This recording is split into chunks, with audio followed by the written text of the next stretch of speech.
All right, at 7 PM, this is a meeting of the Cohasset Select Board, March 26th. Let's do roll call. This Glenn's here. Ms. Mark, Ellen Mar here. Mr. Creighton, Jack Creighton here. Jean Haley Dipple here. All are invited to join us in the pledge of allegiance.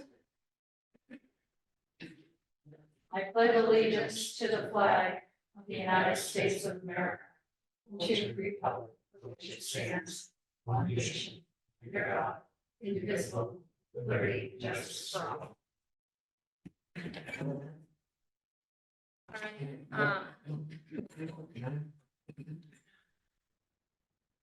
I'm gonna try to use the mic tonight. Nah, I'm gonna ask others to do the same, because we got some feedback last week that we can hear us resume. Before we go into public comments, I just wanted to take a moment to do a moment of silence for Russ Benetti, who was a long time volunteer for the town, in many regards, including working on the CPC committee for many years. He unexpectedly passed away last week, so I ask everyone to just provide us that moment.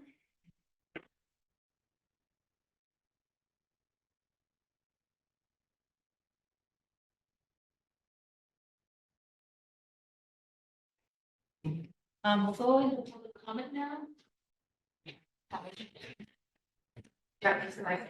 Yes, please. Hello, my name is Barbara Wren, and I live at 44 Blackrock Road. I've lived there for 22 years. And tonight I just wanted to talk about general bylaw section 89(4), which I think you know about construction.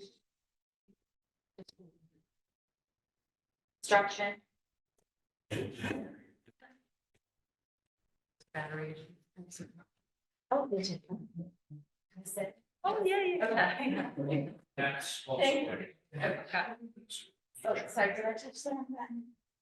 That should work. Okay, so again, here to discuss general bylaw 89. If it cuts out, it's okay. That microphone's turned up this week. 89(4), which allows construction with heavy equipment till 11 PM, 7 days a week. So I was looking at the bylaw and thinking that it seemed a little bit outdated, for a small densely populated town.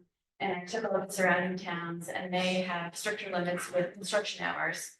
I have some data if you're interested, but most of them are 7 AM to 7 PM, Monday through Friday, and 9 AM to 7 PM on the weekends. But I personally feel as though, I know it's hard to rewrite a bylaw. I would like to see it include not just heavy construction, but banging, hand tools, sawing, just so we have a little bit of control, so that those of us who want to be outside after 7 PM can enjoy the peace and quiet of their home. So that's really all I have to say. I do have data if you're interested, you should probably know what the surrounding towns are doing. And that even Hingham has fines for first offense is $100, second offense for violation is $200, third offense is $300. And I was just curious who would be enforcing, if you did change the bylaw, would it be the police that would be enforcing the bylaw?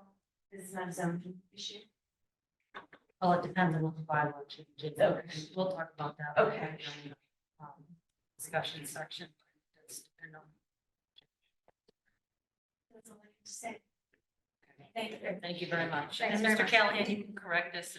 I just wanted to know, is there any contact between, and, I just explained it was on something, plate. But I understand that the building inspector has drafted an amendment to. Yeah, it's on our agenda. Yeah. Not to interrupt you, but No, that's okay. we'll get to it at that point, because it is on the agenda. Do we have any public comments? Nothing. Or I should say, anyone on Zoom raising their hand? No. Okay, great. Thank you. Thank you very much. Okay, so now we are gonna move to, oh, thank you, Michelle. Okay, we're gonna move to Earth Day cleanup.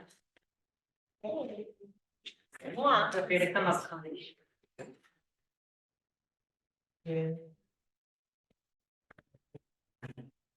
Okay, so my name is Connie Afshar. I live at 141 South Main Street, Cohasset. And I happen to be co-chair of the Open Space and Recreation Committee.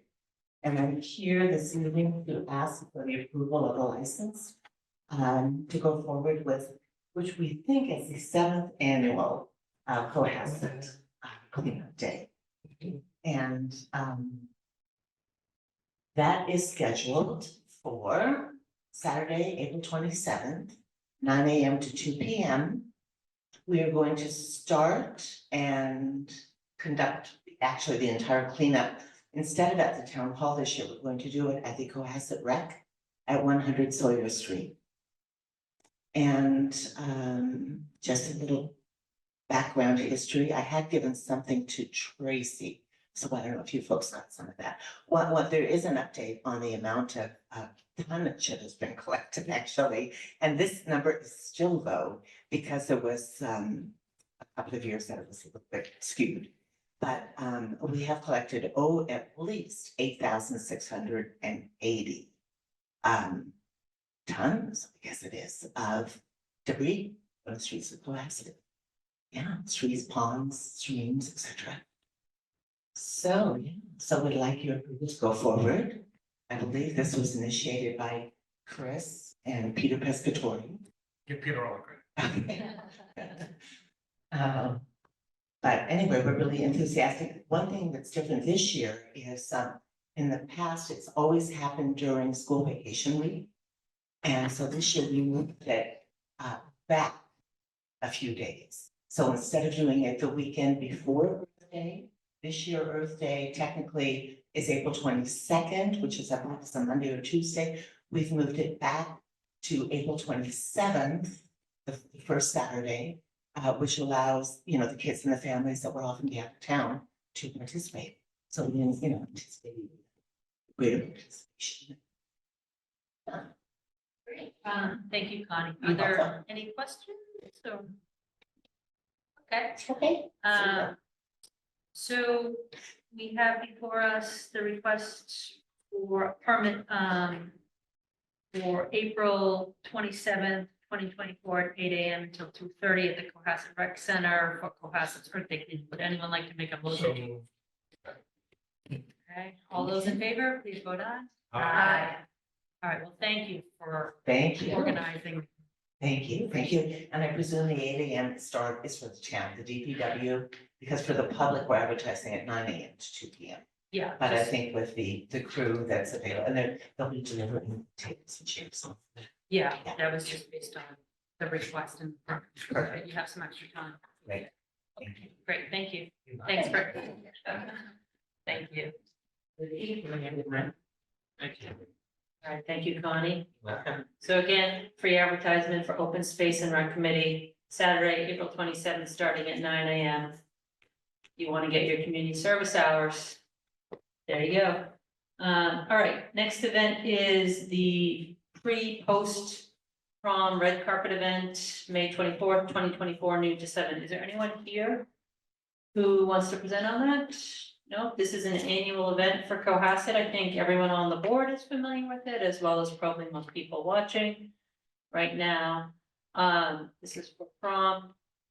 Would anyone like to make a motion to approve the requested event Monday, May 24th, noon to 7 p.m. at Cohasset Common? So moved. All right, we have motion and a second. Any conversation? All right, all those in favor, please vote aye. Aye. Anyone abstain? No, okay, all in favor. All right, the next item on our agenda is, scroll back real quick. CHI easement discussion / vote. Chris, I know you have a brief update on that. So we had a really good conversation. It said there's still some work to do. And the principles should be available on April 9th. So the hope is to have this wrapped up for all of you to see in advance as early as this week or the beginning of next, so at least a week before the April 9th. Okay, we'll have to see about April 9th. I think depending on where we are on the warrant articles, I'm thinking that unless it's related to the warrant, it's probably gonna be moved until post warrant, but we'll see because I feel like we still have a lot to get through. But we'll play it by ear. The long and short of it is this item is postponed, so we're gonna move on to select board goals. Select board goals we have at 7:30, and at 7:12, so we're making good progress. That said, would anyone like to make a motion to move select board goals to 7:13, so we can start earlier? So moved. All those in favor, please vote aye. Aye. Okay. Quick question. I don't have the agenda on the pack.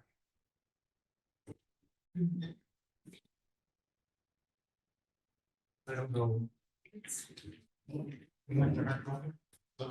I'm looking at it online. I have.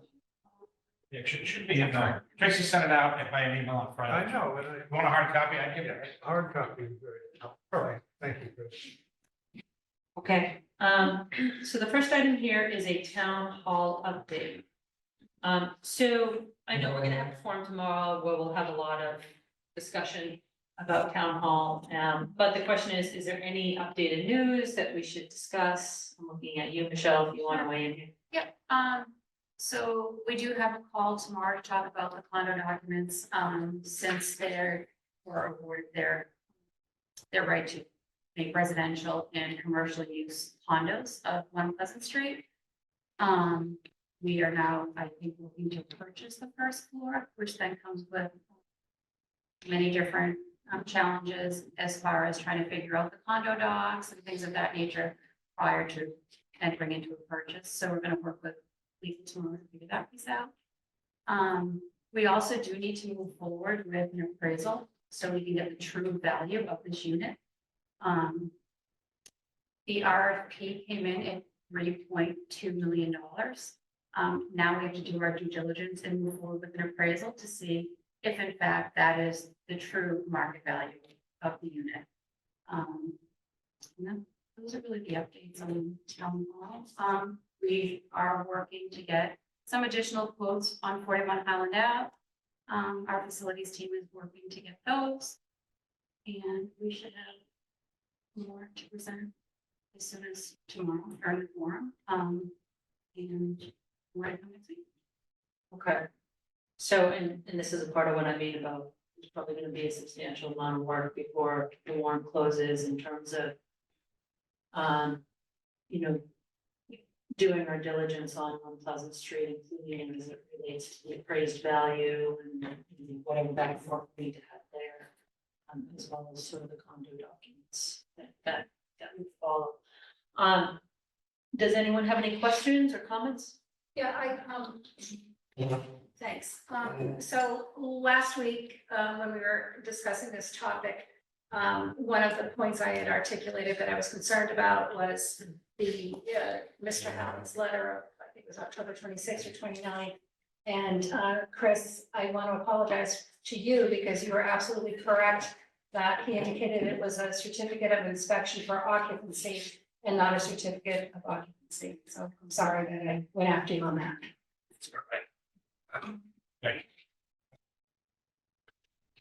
So I think the next step for us is, although I don't know if it's ready at this point, is to add the article to 18 to the warrant for the purchase of One Pleasant Street, the first floor condo. You know, we're still doing the diligence on the price, so we don't have that key piece filled in at this point. At the same time, I'm a little reluctant to hold to jam capital and advisory too far down the line.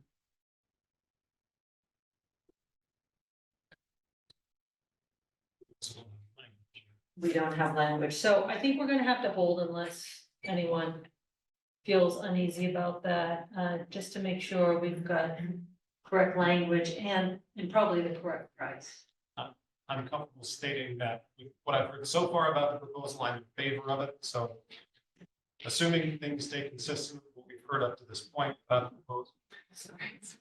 proposal, I am in favor of it, for whatever value that offers for getting legal started, for getting the language started, just to publicly state my position.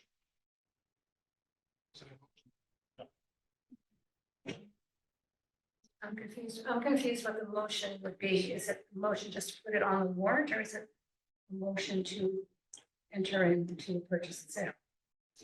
Well, I think right now we need to lock the price down before we do either. I think that's probably advisable. That's a key piece. And I think the origin of some of this is that there's been some recent comps that have been important for us to consider that we didn't know, a short time ago that are probably gonna factor into the appraisal in terms of how much the price should be. And so that's something that I think we wanna look very carefully at, and think through and make sure we have the right price. So that's sort of the background there. I don't think it's ready though, right now for a vote, but I think if it's the sense of the board right now that, we want to keep moving forward with everything we know, it sounds like we do. And we should just continue having Chris and Michelle engage. Okay. Yes. As we continue to engage, can we address the parking situation? And if that will be remedied the way the original purchase of the whole building? That was number one. Number two, what about the uplift charges that came forth a few weeks ago? So what I can say to this point is that we've done a market analysis on the property. And at this point, the upfitting charges don't really come into effect because when you do the comparable properties, they're already outfitted. So it'll be a whole unit once we come up with that appraised value. So, thank you. Okay, so for tomorrow, well, I'm gonna move to the public forum unless anyone wants to discuss anything further. So, for tomorrow, we, have the public forum at 7:00 here, right? Everyone has seen the agenda, I think, to date. And the plan is that, it's really informational in the beginning. We just talk about the contours of, literally where we are on One Pleasant. What we've talked about in terms of the rundown of the list of amounts for the various town hall potential renovation / repairs. So to that end, I would direct your attention to the last document in your packet, which I asked Michelle to, and Chris to work on and provide to us, just so we have a sense of exactly where we are at this current point in time. And so this is document 15 of 15. Does everyone have it? Paul, you can share with me if you need to. So what I asked Michelle to do was to line up side by side the numbers of the historic town, if we just were to do a full repair of the historic town hall and demo the annex. So that's the first set of numbers over to the left. In the middle is the sort of minimal repair project. And that includes some very minor cosmetic repairs. And then the third project, or the third option, is the complete renovation to 41 Highland. Again, this is just as is. So when we look at all of the quotes based on the 2023 bid, as well as contingency plus relocation amounts factored in, plus the CM fee, plus soft costs, we're looking at 10.7 million for the historic town hall and the demo of the annex. We're looking at 8.4 million. Excuse me, just to explain further, I also asked Michelle to escalate to 2024 prices, because these are 2023 prices, keep in mind. So I asked her to escalate based on current day prices. If, for example, we were to do a project in November of 2024, let's say we put something on the ballot at that point, and move forward with one of these projects, what would it look like if we were to move forward in the following year, what would that number look like? So let's assume a November 2024 project for any of these. We're looking at 11.2 for the government to renovate the historic town hall and demo the annex. We're looking at 8.8 for the minimal code repair, code compliance with some cosmetic repairs, and then for the full renovation as is, we're looking at 15.2 million. So I just wanted to go through that pretty quickly in case anyone had questions that they wanted to ask. Michelle. Michelle, feel free to answer live now or just add it to this sheet or something similar to it for tomorrow night, but I think it would be helpful to illustrate these in each of the three scenarios. What uses does this enable for that building? So for example, for the case all the way on the left or in the center, does that make the building usable for elections, public performances, public meetings? And then looking to the right, does that make the building available for use as a comprehensive town hall? So I also think that would be useful because I think people want to hear, what's this investment going to get us? So I can answer live, and I think the answer to your questions are yes. So the historic town hall would be available for public use for your drama club.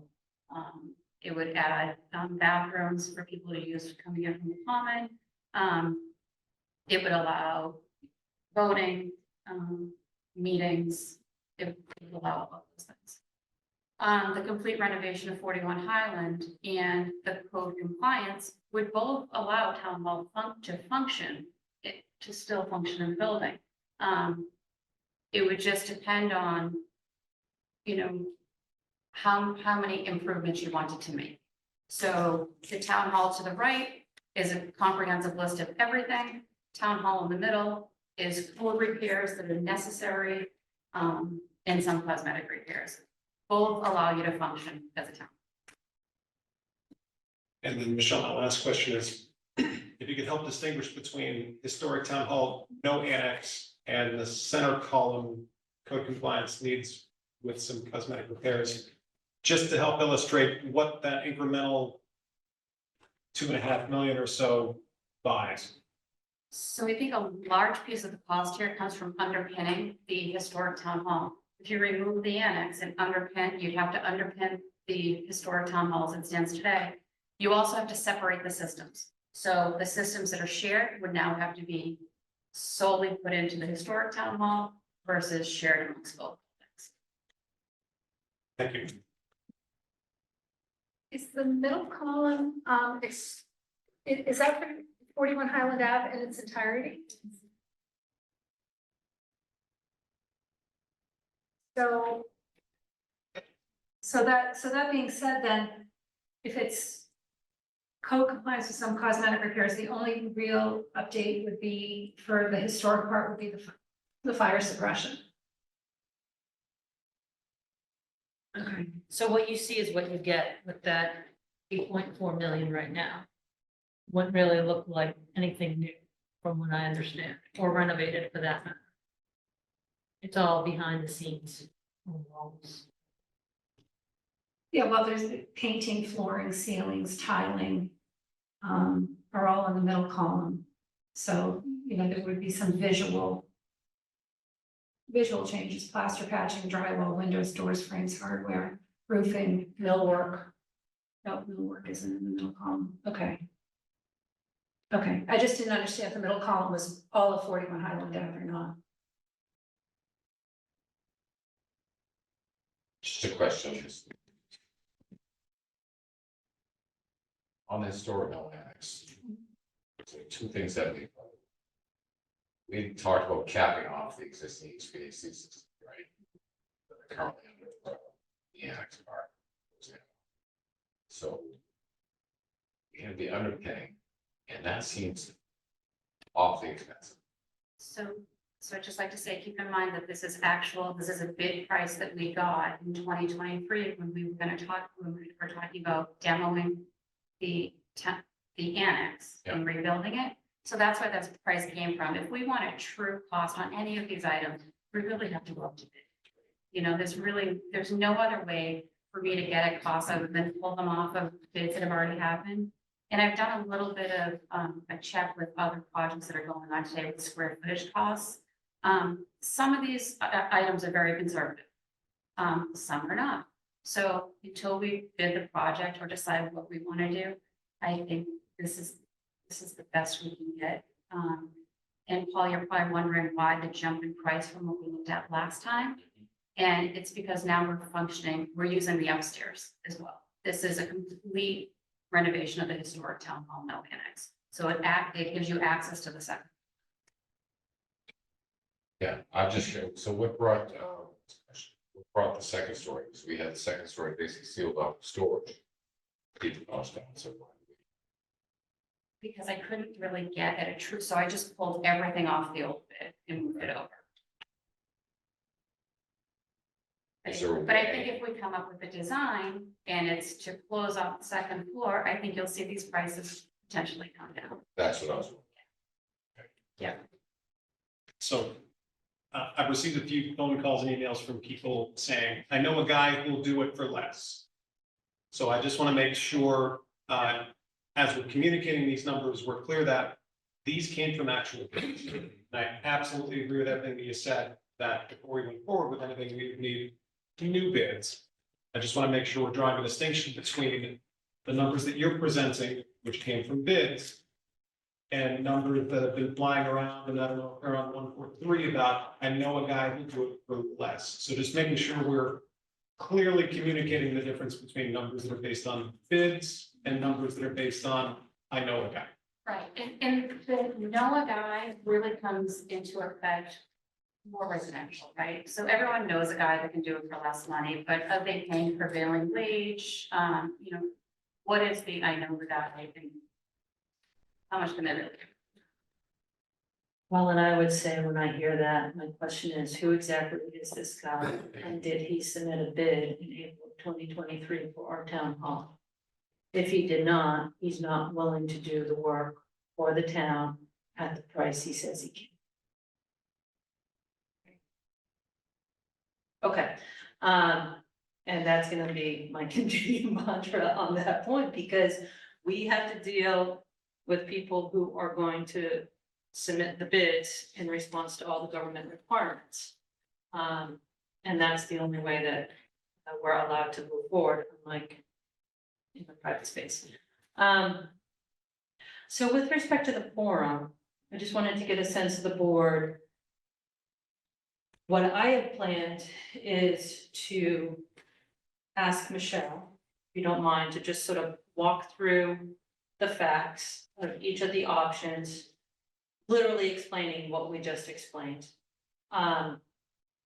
Same thing with Mount Pleasant, the general contours of where we are, although I think there's gonna be more of a footnote maybe on the price at this point, and, you know, the exact specifics on things like condo docs, et cetera, and I think that's fine. And then I'm gonna hand it over to, or I'm gonna recognize the citizen petitioner, Mr. Longley, to present for 10 minutes, and I told him that, he's got that up to 10 minutes. And he should be providing any information that he wishes to Tracy. Likewise, I'm gonna recognize the community nonprofit group, who is also supposed to provide any information I think they already have to Tracy. And we're not gonna do back and forth during that time period, because I just want people to like have all of the options out cleanly.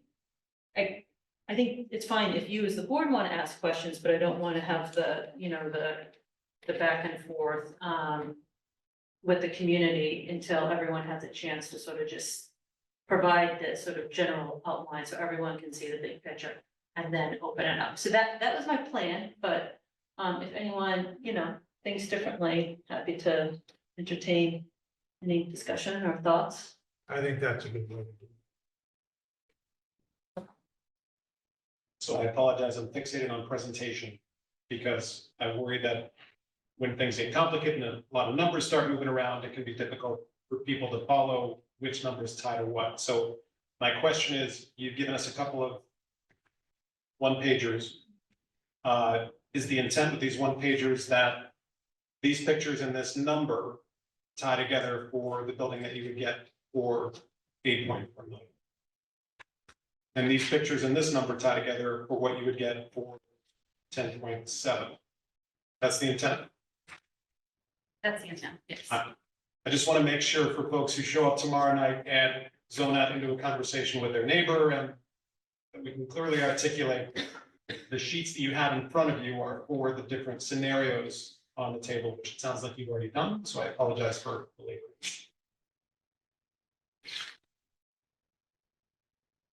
So I'm sorry, Madam Chair. So to that point, is it our intent or should we consider having handouts? Or will each presenting group bring their own handouts? We have all the documents that they provided. I don't know if he wants to make them available to everybody. Can I just interject? I think some of these groups, like, for example, I don't know if what Mr. Brewer presented is what Mr. Longley is ultimately gonna provide. Those are plans. Right. And so those are hard to hand out. I think that the groups should be prepared to bring their handouts if that's what they wanna do. If, because if we printed it out like a tiny plan, that's not gonna be super helpful, to be candid. So I think, Maria, if you wouldn't mind reaching out to Mr. Longley and to Lydia St. Ange to ask, if there's a handout you'd like to bring, please make sufficient copies. 20 should probably be sufficient. Okay. To hand out to people who don't already know what you're gonna say.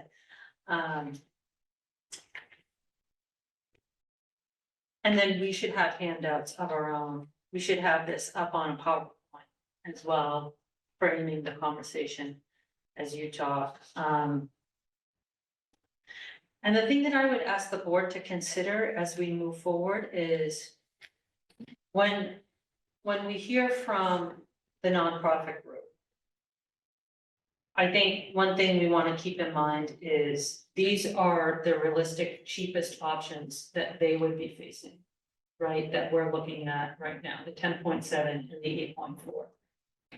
When we think about Mr. Longley's citizen petition, what we're ultimately looking at, if we go down that road, is likely a cost of 8.4 million if we were to do the work starting all very soon. If we're gonna spread it out over many years as they propose, it's gonna get a lot more expensive. But I think those are the things that we need to think about in terms of what proposals, if any, we want to help support, and if so, what's the best mechanism for that? In terms of the next steps, is it a warrant article that we have to quickly come up with? Is it going to be a working group that we want to put in place to begin working towards? So I think part of this forum is to try to help give these groups some support and direction from our end based on what we hear and see and the feedback we get, in order to pick a lane and just start driving down it once and for all, because otherwise I think we could just be driving in circles all day long.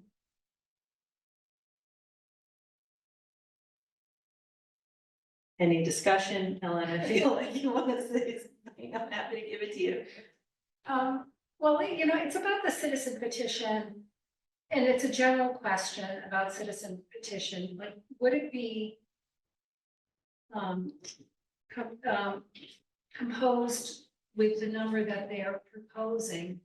And then therefore, if it passes and passes out the ballot, we are on the hook for that as the town.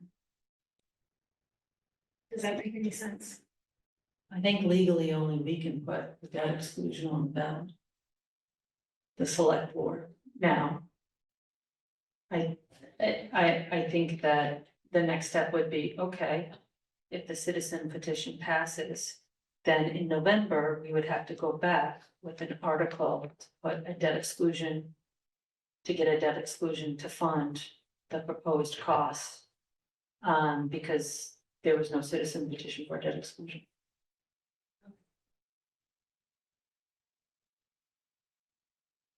I could be wrong, Not specifically for debt exclusion, but I thought, and forgive me if I'm not recalling it correctly. That was a number. on it. So. Town meeting can't pass something that involves money without a path to fund. So they're gonna have to identify a town meeting floor, how they're going to pay for this, or it can't be approved. Because you can't approve expense without a revenue source. It's not legal, and they have not done that. If they want a debt exclusion, they're gonna have to request that something be done and put on ballot again, correct? That Gina would be the select board determining. So. And if they want to pull it from other fund, they'll have to get a vote on town meeting floor to do that. Can't, otherwise, it's just a sense of town meeting that we'd like to do this baby. And then that doesn't have any force. Well, and I did ask Mr. Longley to come prepared to identify the funding source tomorrow, so we could discuss it and have this back and forth. The other part of it is that no public construction can take place without following state bid requirements and state procurement. So they can pull a number out of the air if they like, but that doesn't actually make it real. So if they say it's $1 million, and town meeting says it's $1 million, we got to bid it, it's $2 million, then we don't go forward. Right? So I mean, it's still under steps. It's, I mean, again, that's the thing I know about, right? Believe me, I wish in a million years it'd be easier to do public procurement, but it's just not. And the public procurement system is designed to prevent fraud, not necessarily get the best price. It's problematic, I'm not gonna deny that, but it is the way the rules are. So, and citizen petition or not, we still have to follow rules. Right, so I think that needs to be really clear, because I'm confused about it, sorry. I think I talk loud enough, I guess I don't. And I just, how can I say this diplomatically? Well, I can't, so I'm just gonna say it.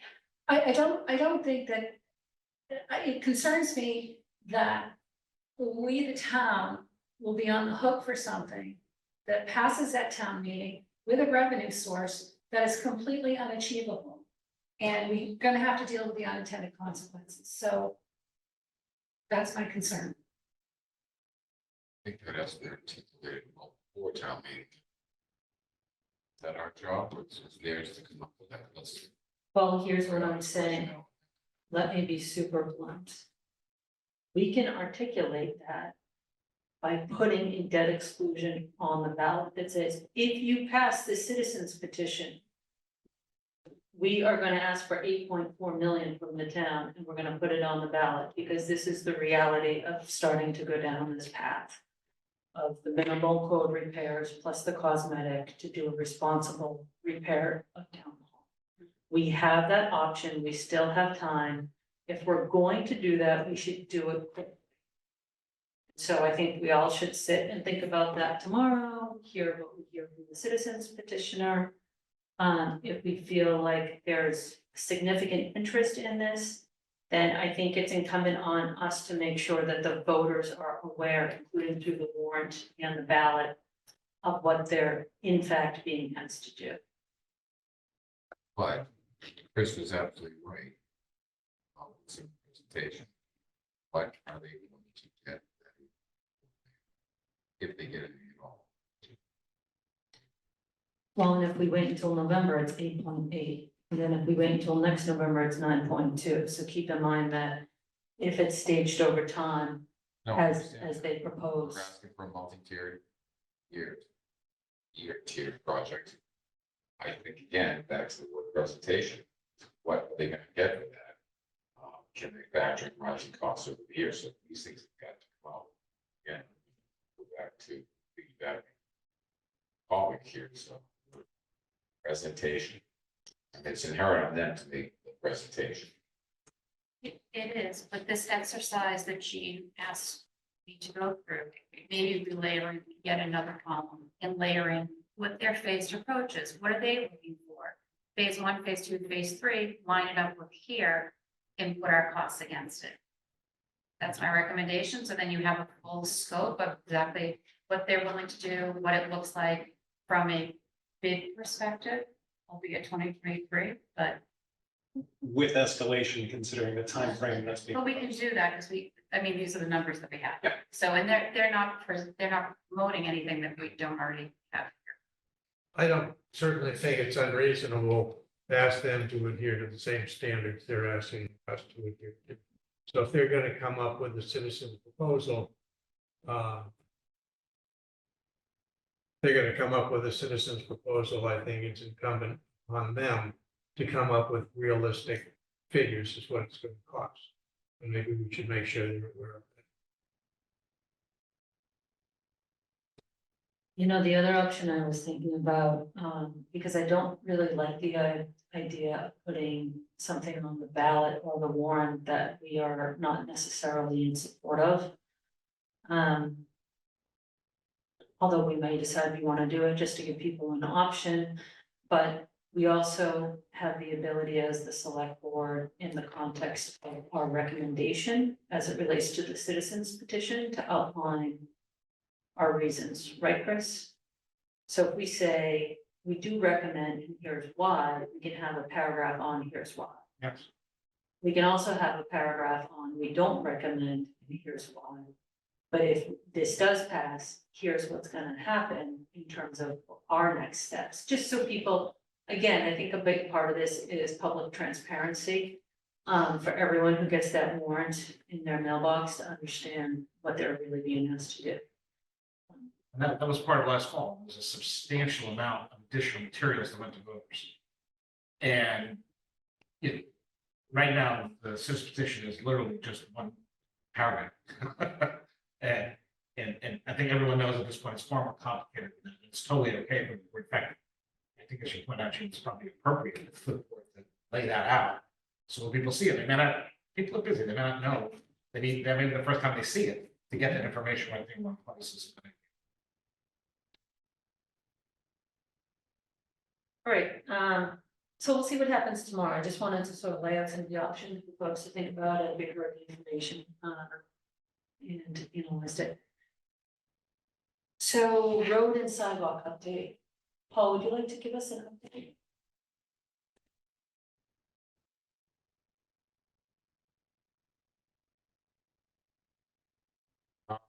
Say March 21. Sidewalk safety and connectivity. Raising the chair, Justin. Unanimously voted to approve the attached 2024 plan, given the estimated 1.4 million available. The committee feels that our 2024 objectives have been met by addressing key paving roads, constructing existing well-traveled sidewalks, evaluating future sidewalks in school, and creating much-needed safety measures, shallows. Roadway items. 1, 2, and 4. South Main Street, Beechwood, and Palm Street, respectively, will not only receive a mill and overlay paving, but will also receive an American Disability Act sidewalks for ADA accessible, 4 feet wide, with proper ramping in place of what currently exists. Item 6, funds will be used for an engineering assessment, plans, survey, and drawings to evaluate the construction of a future sidewalk on Palm Street, Route 3A to King Street. This is a much-traveled walkway for students to and from middle high school daily, but will also connect that area to town to an existing sidewalk to access the downtown area. Item 7, funds are proposed for shallow signage to be used as safety measures in areas of heavily traveled walking bike areas. These areas will include, but not limited to, Elm Street, Jerusalem Road, Atlantic Avenue, King Street. And example. If I may go back to South Main Street. South Main Street, just to clarify, is going to the area done from the Situate line up until Summer Street. The reason for that is replacing all the pipes going up Main Street, the big water line, and after that, next year, they're in FY25 is leading the project all the way down. So people are asking about South Main Street, that's that they are going to be all the way down. So it's this year. And that's it. It's very successful so far. Are there any questions that the board has? I do, I learned a new vocabulary word, sharrows, I had no idea what it was. So the cost of those seem pretty reasonable, and, I would just request that committee maybe to look at North and South Main Street, Forest Avenue. For those signs as well, if that's possible. Sharrows, you mean? Sharrows, yeah. Well, we have a sidewalk, we're looking at fours, I believe, next year. I don't think any, they're not that expensive, so I don't think anything is any requests. It's a fair merit. Okay, and then I just have one question about South Main Street.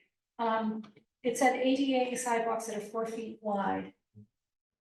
Does it cut into the road, or does it, how does that Believe it work? or not, there's a lot of, yes, same question. There's a lot of overgrowth. So actually, the sidewalks are almost 4 feet wide, but there's been a lot of encroachment from the grasses, you know, coming down from the walls. Thank you.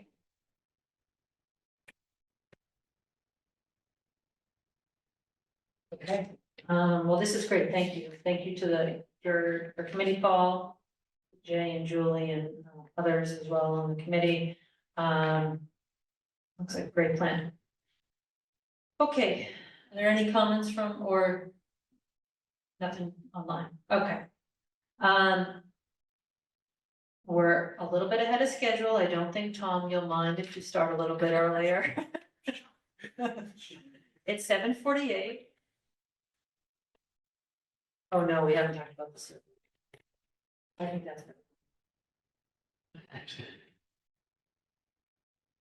And I apologize, Tom, I got ahead of my skis. So the town hall survey, I know we have one in our packet. Paul, I know you made some edits. I think we were waiting until the town hall forum was complete to finalize. Is that right? Just want to see how things work. But thank you for everybody's comments.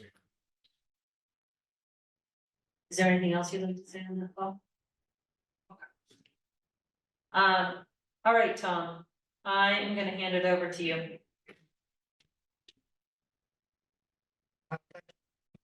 For the record, Tom Callahan, 35 Center Drive, Chair of the Planning Board of Zoning Bylaw. Just to update you since last week, I've had phone conversation with Judge Cutler, and we had exchanged emails and drafts on things. On Monday morning, I think it was, sent the review of the parking bylaw.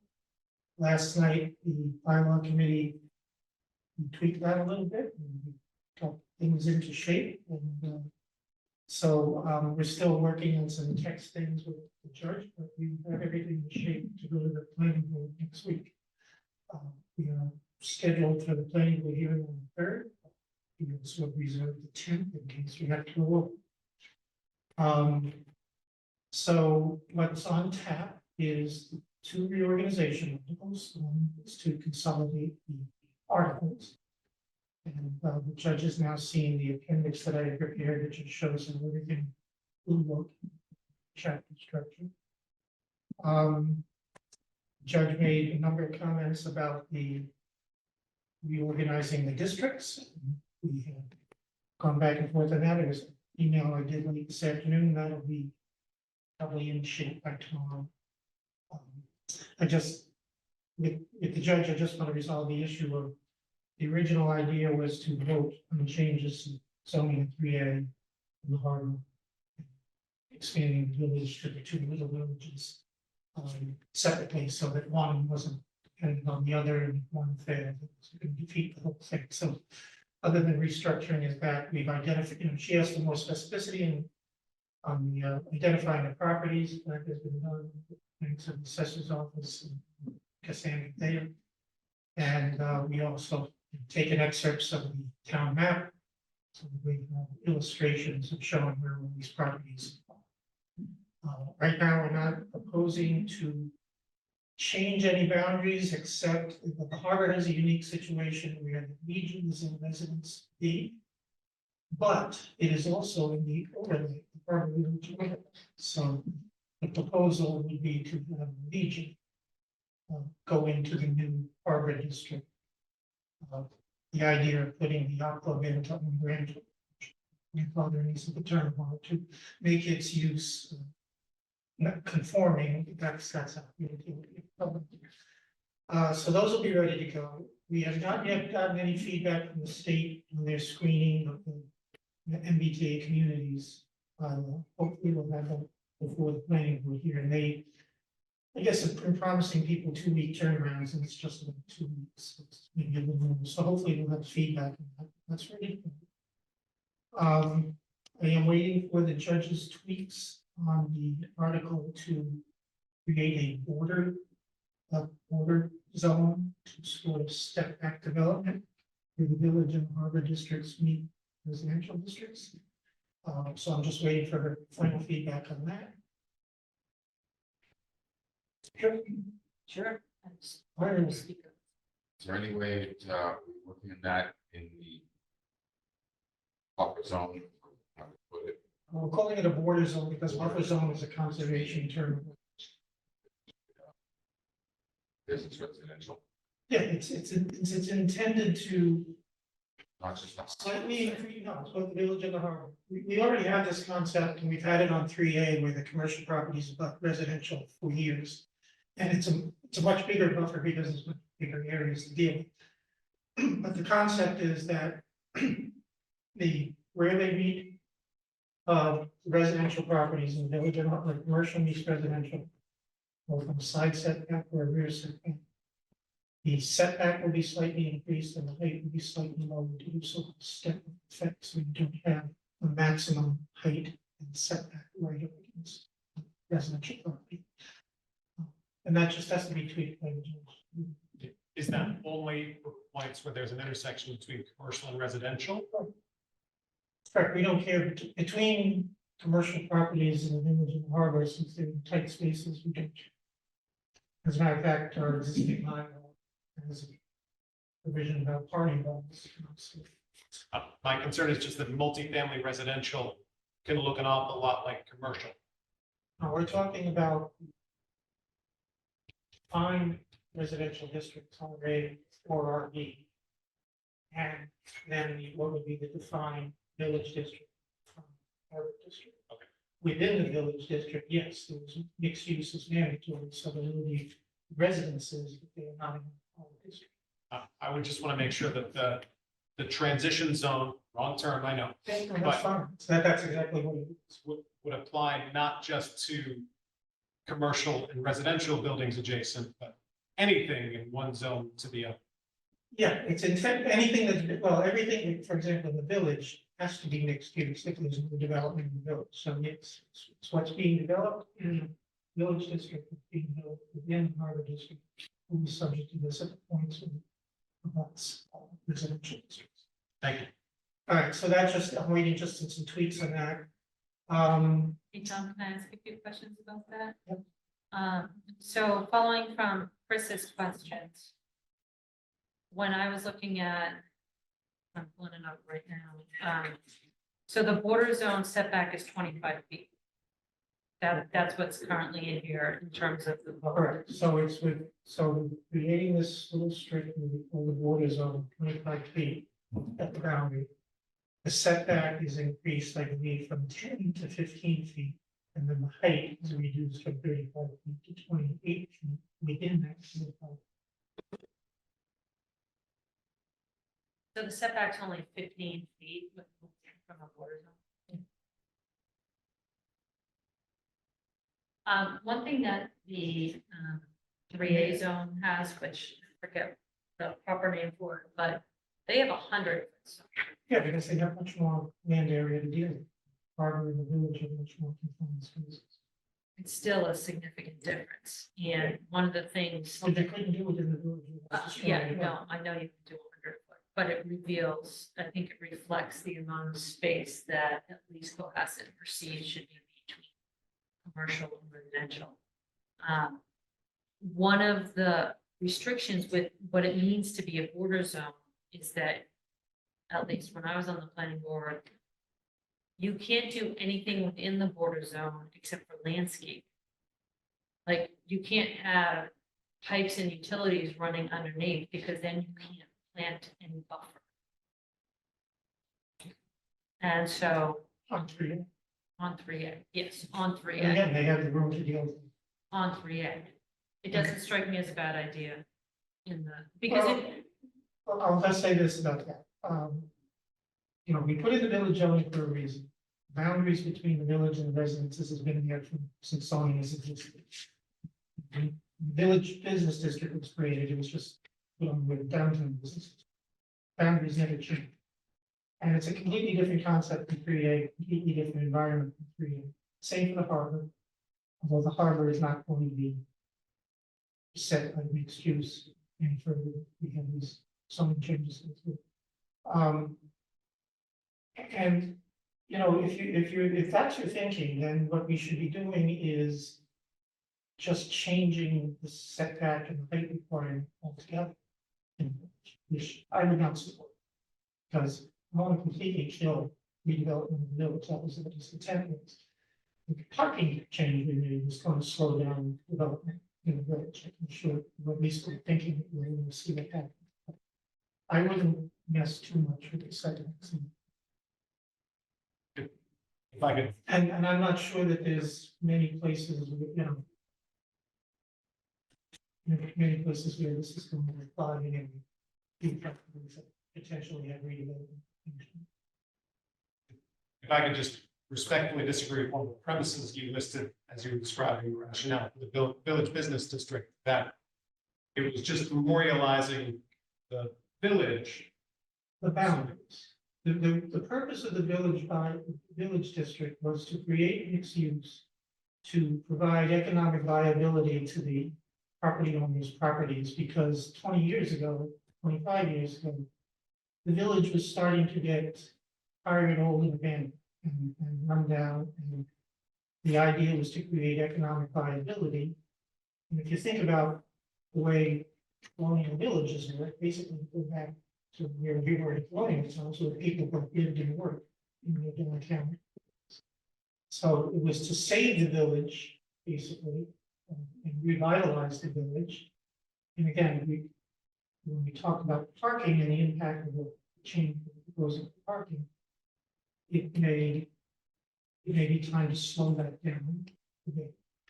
And this will, what this buffer, this border zone will do, is at least say, you're not building to the max right up to this.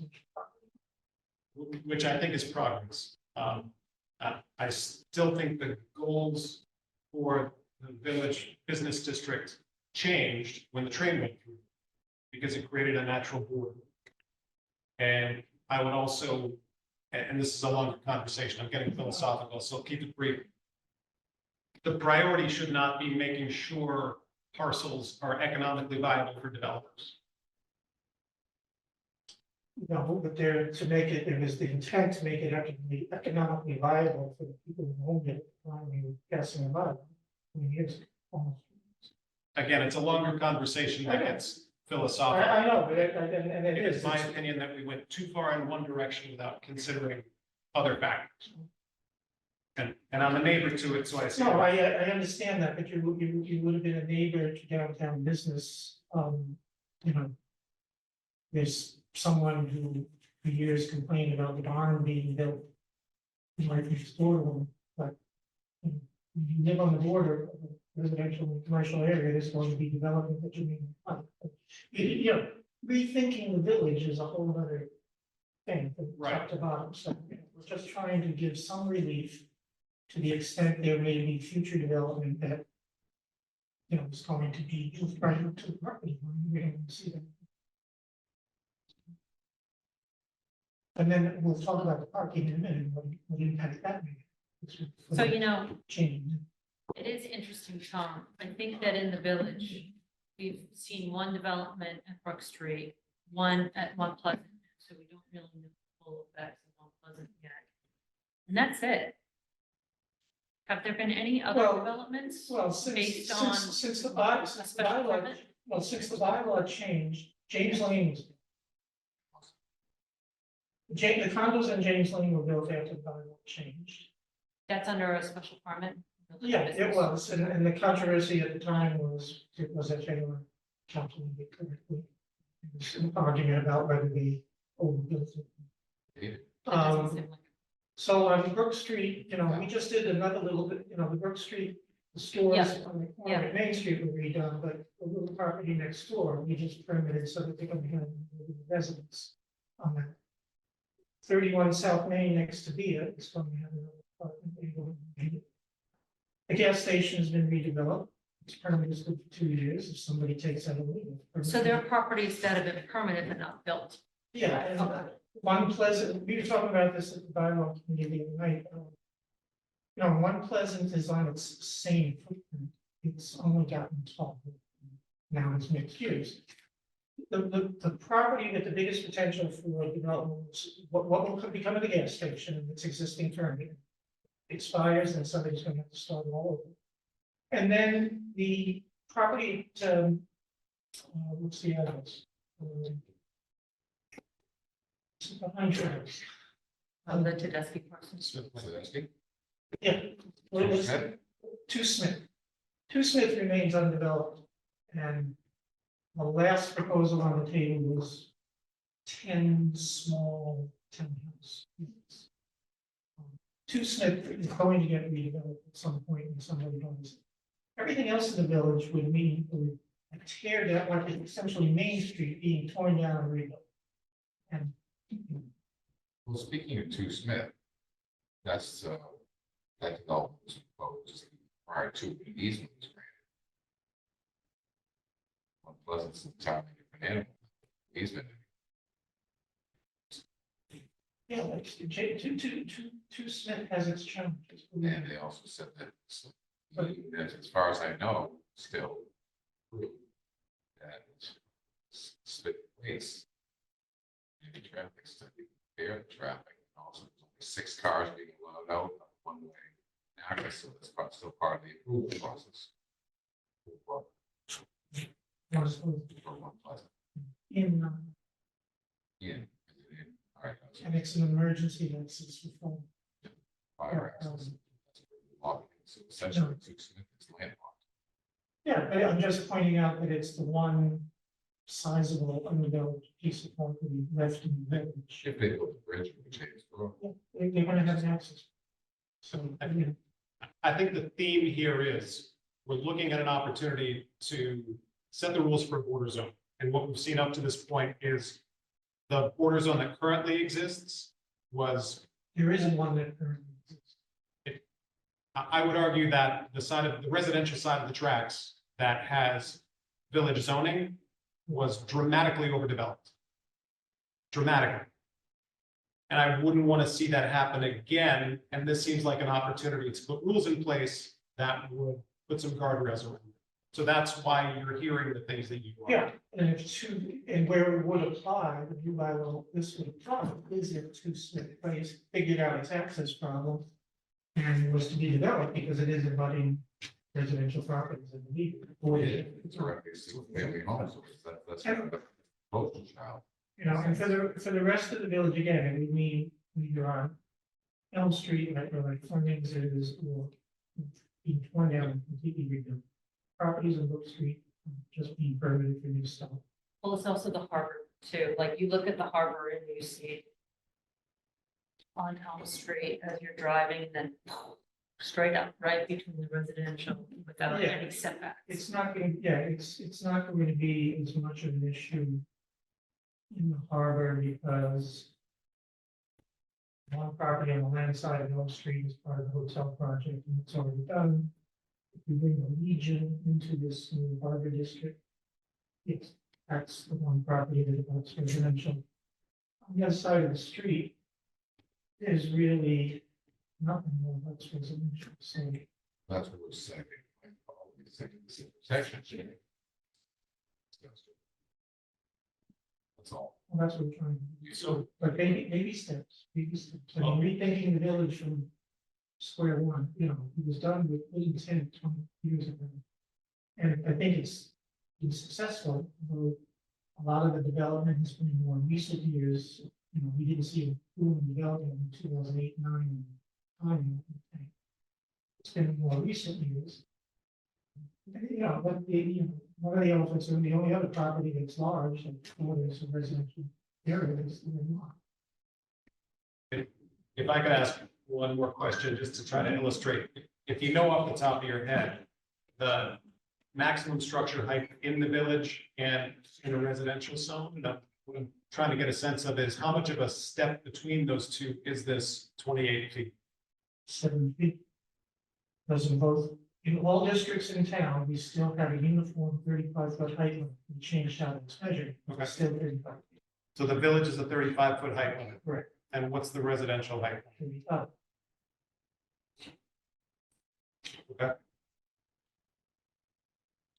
So you could have theoretically a new development in a border zone at 28 feet next to a residential property at 35 feet. Theoretically. Theoretically. If any of the residential properties that border the village, we don't have that height, I don't Yeah. doubt that any of them. Right, but I'm just saying. Yeah, theoretically, you could. In theory. And the property owner in the village may clean that up. Say, well, we're dealing with today's conditions, and today's conditions is you would be a lot taller than your neighbors and trying to just step that back for a small distance too. 25 feet is not a great distance. I'd almost be a bigger fan of increasing the setback, just And then you might as well change the whole, the underlying set, so. And then the heights and height, making it consistent. it's not the same animal as 3A, doesn't have landing. Again, we don't want to. It is from a neighborhood.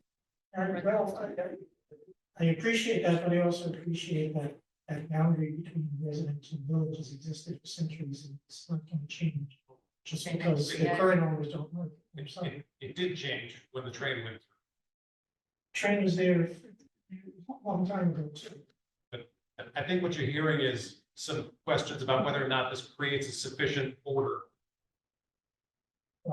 The other thing about that side of the tracks is that the village owned by James Lane, it's up to the premises because of the land for solar residential. Didn't have to do mixed use. The front part of that, which I think is considered 2 Pleasant Street, is going to have a store. It's where the JJ's ice cream is. That's going to have a storefront. And it's going to have 2 new units. It's a storefront that no one really wanted, though, is the issue.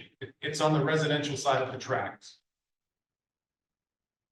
Again, That's the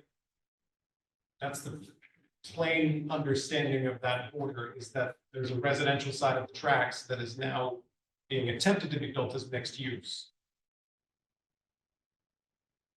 And I know that's not what's in the zoning, but no, you're suggesting, and I remember the discussions about this 20 years ago.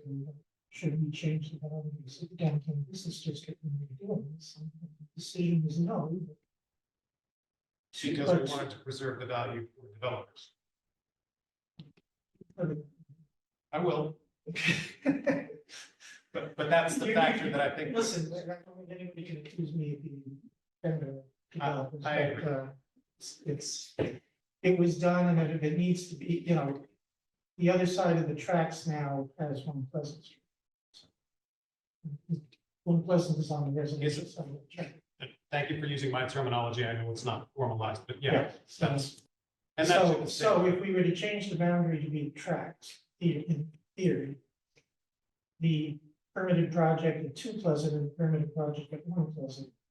Would be pre-existing non-conforming uses. Right.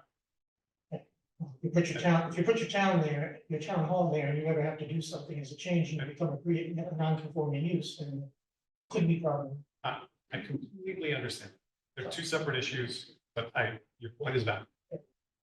I think the issue remains whether or not we're creating a sufficient order with our border zone. Again, that's what I don't want to be there for, again. First, we ought to see what happens with it, again, we probably count on 1 hand, not even 4 hand, properties this way. What's the, remind me, what's the buffer zone or the border zone for the new multifamily BTA project? I don't think I see.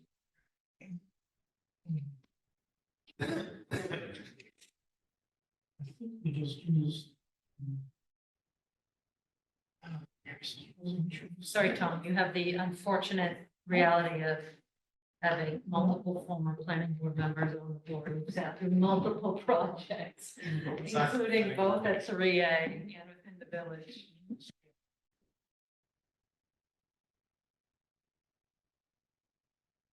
I am the chief executive.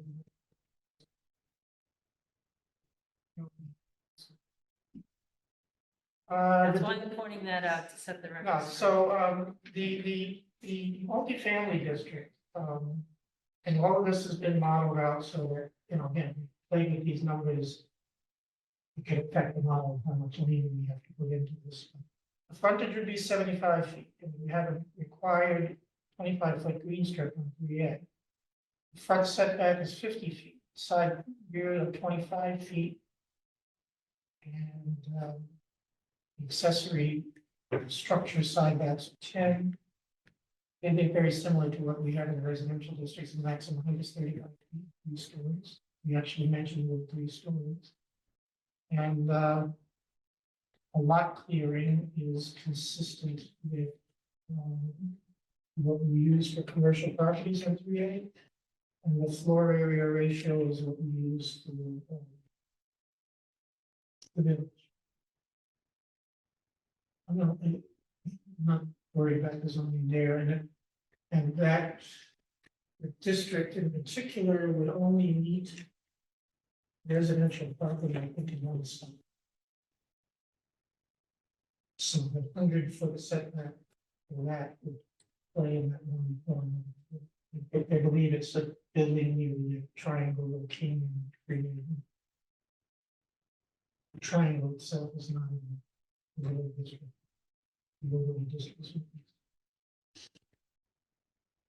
I bring it up because I did see that early on when it first came up and thought that those setbacks might be ones we want to consider. As we look at what may be appropriate between the districts.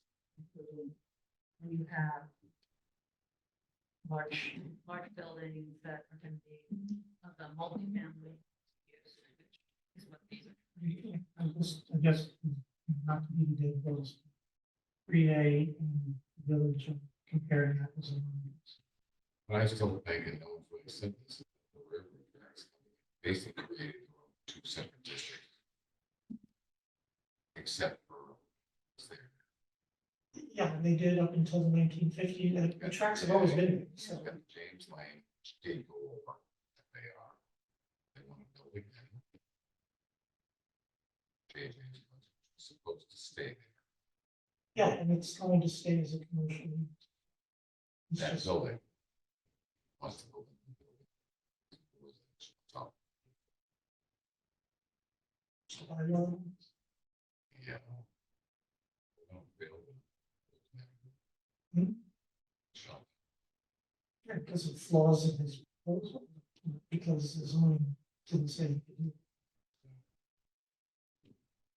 I don't want to, I mean, I appreciate your questions and I'll answer your questions, but I don't want to go off topic too much. No, I'm we're not. talking about past decisions, and again, the boundary of the district is a different animal that we can address if we want to address it. well, I still think the tracks created. Yeah, but the horses on the side of the track, with the exception of 2 spots. And you don't, I think you're going to think very hard about making on Pleasant Street.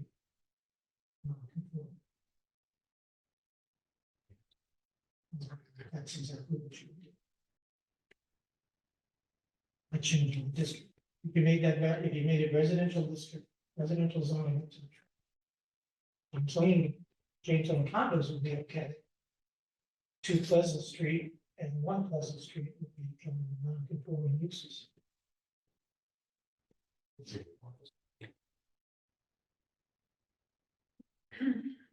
Anyway, all right, Okay, so, so- and that, so anyway, that's, so the board of thing, again, the judge has to tweak it, so certainly as soon as it's tweaked, you get an email from me that circulates in there.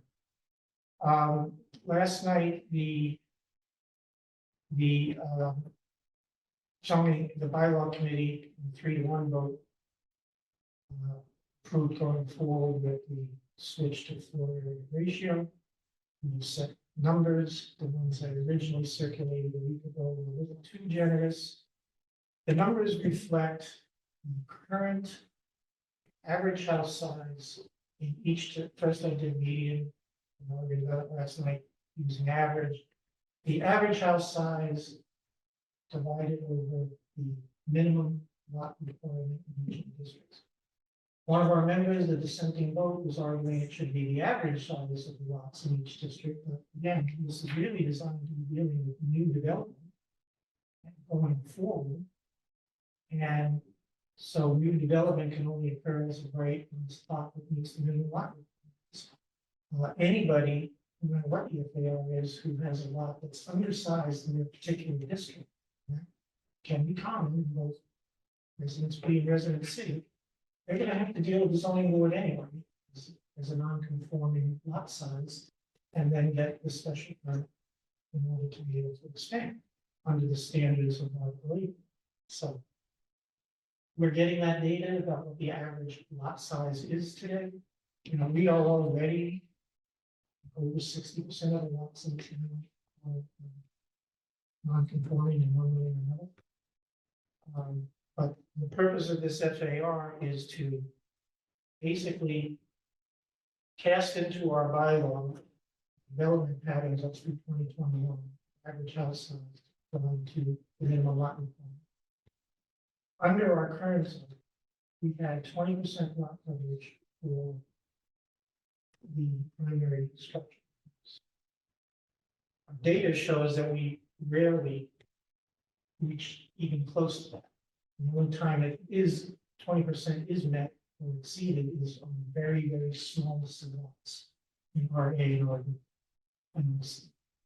So we're just trying to memorialize our current development patterns, because if someone built to a full 20% coverage, it's only two-dimensional zone, and you multiply that square footage by 2.5 floors or 3 floors, you would have a massive difference. And our data shows that we don't have those kinds of mixed effects, but the possibility exists. And the trend that we're certainly seeing on the planning board is houses are getting bigger. We're getting limits pushed on setbacks, we're getting limits pushed on heights, we're getting height measurements, 34 feet, 12, 11 inches, 10 inches, who's to know they're exceeding the 35 feet or not? So, the trend is certainly to go in that direction. So what we're trying to do is just memorialize what we've got so far, and just translating actual development patterns into FAR. We're going to build in a provision where you can, even though town council says they don't have the time to delve into this deeply, I am running the 5 minute today. We are going to build in that you can go over the FAR. You can go to 110% of FAR. Special permit. Then you hit the wall of the variance. Otherwise, for any dimensional limit, once the limit is set, anything over that's a variance. Everybody knows that variances in this town are difficult, if not impossible to get. So we're building in a little flexibility and just memorializing the development patterns that we had to date. We are going, and it's going to come up. This is done in residential zoning. We of course have FAR in the village, but in residential zoning, it is the bigger cities and towns that have it. We will be a pioneer amongst the small towns. But it gives us a three-dimensional look at property and it ties house size to proportionality to its lot size. And the 60-10, it works for small towns just as much. Jack? Yeah, I don't think I need the microphone. Can everybody hear? I was not there last night. I had a last minute emergency. However, I would have supported this. I would have voted. You were going to support it the week before. Yeah, I we was could have gonna- our vote, So it was not really greater one. It would have been affordable one, and I attest to that.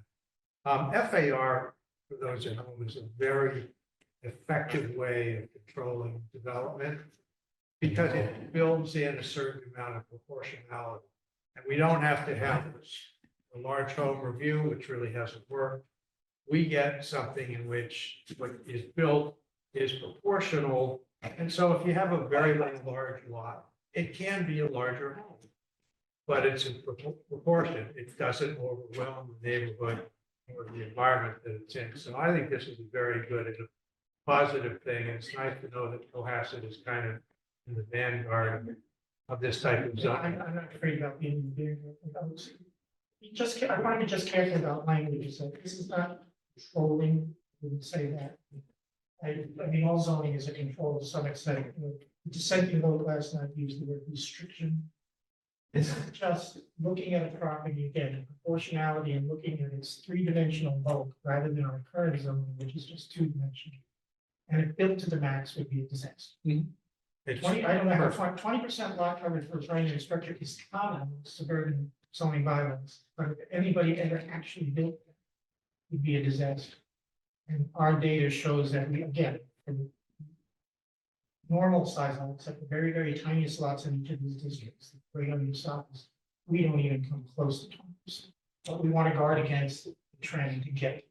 Well, I worked on a Boston zoning thing some 30 years ago, and this was really to design to solve a real thorny problem in an elegant and simple way. So I'm completely supportive. And the other thing is about the number, the village is 1.0 with the possibility to go 1.3. This is point something. And those higher numbers are, this is what Brookline and Newton's numbers will show. Is for towns and six small cities that have much more dense urban type of development. Village would fit that, but not the residences, so that's where the numbers are. So, I'm hoping town council can give some meaningful feedback on that. So But Tom, that's ready to go forward as If I well. could just interject on my feedback. I appreciate that you want to give flex on the special permit and allow it to go up to 110%. It strikes me that that's going to become the de facto request to go to 110%. I think that you should just require a variance, so that way we won't be faced with a de facto standard, particularly where you could see there could be issues between, people being treated differently depending on what information they bring forward, irrespective of the property, because of the special permit standards. I would feel more comfortable just allowing variance. Let me say this, let me run that, let's let it go through the planning board process and see what kind of feedback we get on that. I would say this, and I want to mention the other thing is we also voted to continue large home review rather than delete. So here's how it would work. So we would, when the FAR is calculated and it yields a house that's going to be greater than 4,000 square feet, which is the new large home trigger that they put in last fall, you will have a large home review process, which is a site plan process. It is not a yes or no, it is just a conditioning thing on three or four criteria in the bylaw. So if you have a house that exceeds 4,000 square feet, when you do the FAR calculation, as of right, you'll go through the site plan review process.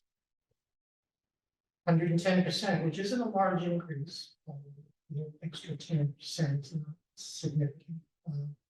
Special permit, and then beyond that. May that happen? Yes, but I'm also trying to be politically conscious. The view that was expressed in my committee last night is, I know there was one comment at the very end of town meeting from somebody on this subject. There is a strong sentiment of people in town, I think in the minority, who have what I consider as a lawyer an unrealistic view of property rights already. Think they can just do anything they want. And the whole concept of zoning is to regulate property rights. So the concession of the special permit process is to build in some flexibility, but not going wild and crazy. 10% over the FAR is not going to be a significant increase in size. But it is to, I'll be very frank about it, it's to make some concession to people who think this is going to be some ungodly restriction. Mary, I've already heard that our want to hear it, and I've heard it in the past. Heard it in a number of town meetings, and there's gonna be that sentiment that's gonna be expressed. So, And do you think this concession will change that view? perhaps, because again, what we're doing is essentially with the FAR is putting them a limit. That is essentially freezing the average house sizes as has developed in Cohasset through 2021 when we got our data. And there will be those that say, why can't I build? If I have the land to build a big, well, again, if you have the land with the FAR, you are gonna still be able to build, there's not gonna be, this is not gonna be the end of really large houses if you have the property to do it. And I'll give you an example, we had a large home review last week, and it was on Residence B property, much larger than the minimum requirement of Residence B, 55,000 square feet, it's a 5,700 square foot house.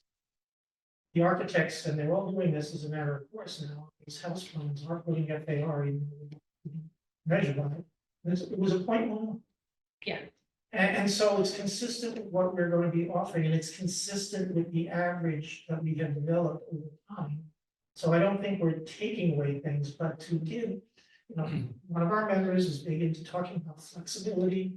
Just give a little I inkling know of what that means to flexibility. him, which is why, from my standpoint, I don't like that. Having served on the planning board for many years with that flexibility that has resulted in some of the most unpopular projects in Cohasset. And so just to lay my cards on the table. I would rather make a concession at town meeting than do an anticipatory. one. That's where I'm. And I would also add that it makes it very hard for people to understand what the rules actually are. If the standard is one thing, but it doesn't actually get enforced until you go 10% beyond it, that to me It's just, doesn't it's make just different, sense. it's not a question of enforcement, it's just a question of, like we have all over the bylaw, there's as of right, there's special permit, and there's variance. So it's just creating a level of review.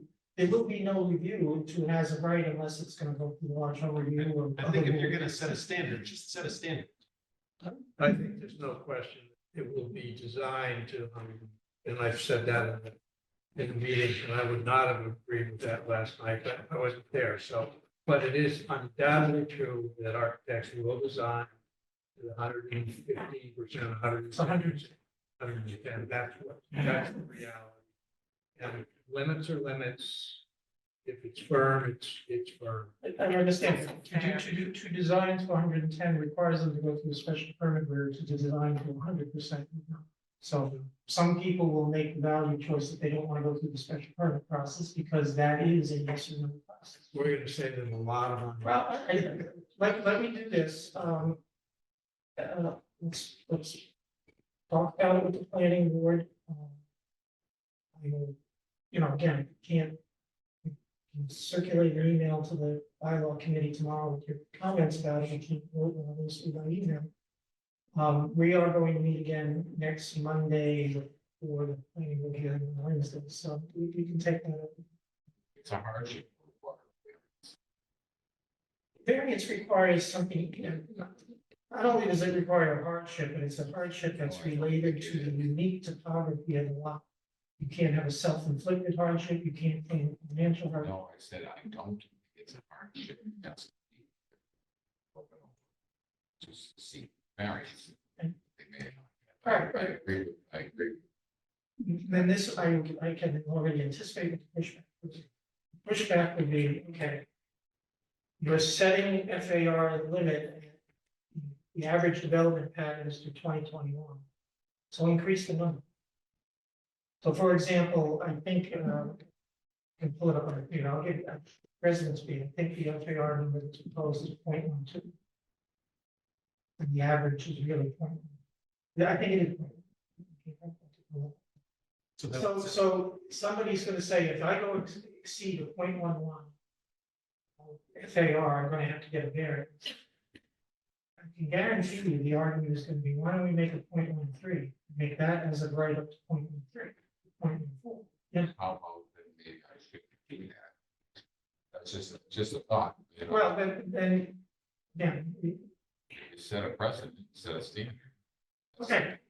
Just if you want to set a standard that the intent, the way I wrote it was to put in as the standard of development patterns up to today, what our averages are today. If you want to build in an excess of that, that's what means increasing the FAR. It can be done. But we could also leave the FAR where it is. We can leave it where it is, and then somebody is saying, well, you're telling me then I can't build a 7,000 square foot house or 8,000. You have a lot, and you can't. I mean, my suggestion is to move forward with the FAR, but the flag, it sounds like the select board is disinclined to add in that sentence. And then people can provide feedback as they like, because we want a clear, bright line. This money's the bright line. I understand the concession, but let's make it if we need to, which. Sure, I'm not sure we need to. I'll take it up with ZBC next week, and then, you know, in fairness to the planning board, they should hear what was proposed and what you're suggesting, and we can make that decision. Yeah, and I would be interested in there. I will tell you right now, get to town meeting, expect to be the only one defending this. That's fine. Of course, I That's hope fine. your That's support. fine. Yeah, People we're getting gonna up and strike it talking. out. We're gonna. All too happen. So now, so then coupled with that is not marginal review survival, so we still would have that site plan review process when the FAR generates a house. So the new language that's been added is just a couple of language tweaks to take out the references to the old residential most florid. All right, last but not least, the parking article is pretty much ready to go. Carolyn gave back a lot of good feedback on it, not a lot of real substantive change. Do we have her feedback in the packet? I don't know, if you, I think you got it. We got the new one. Yeah, I think I said that. Okay, I just want to make sure what we're looking. So, no, and then the bylaw committee went over it all last night, so,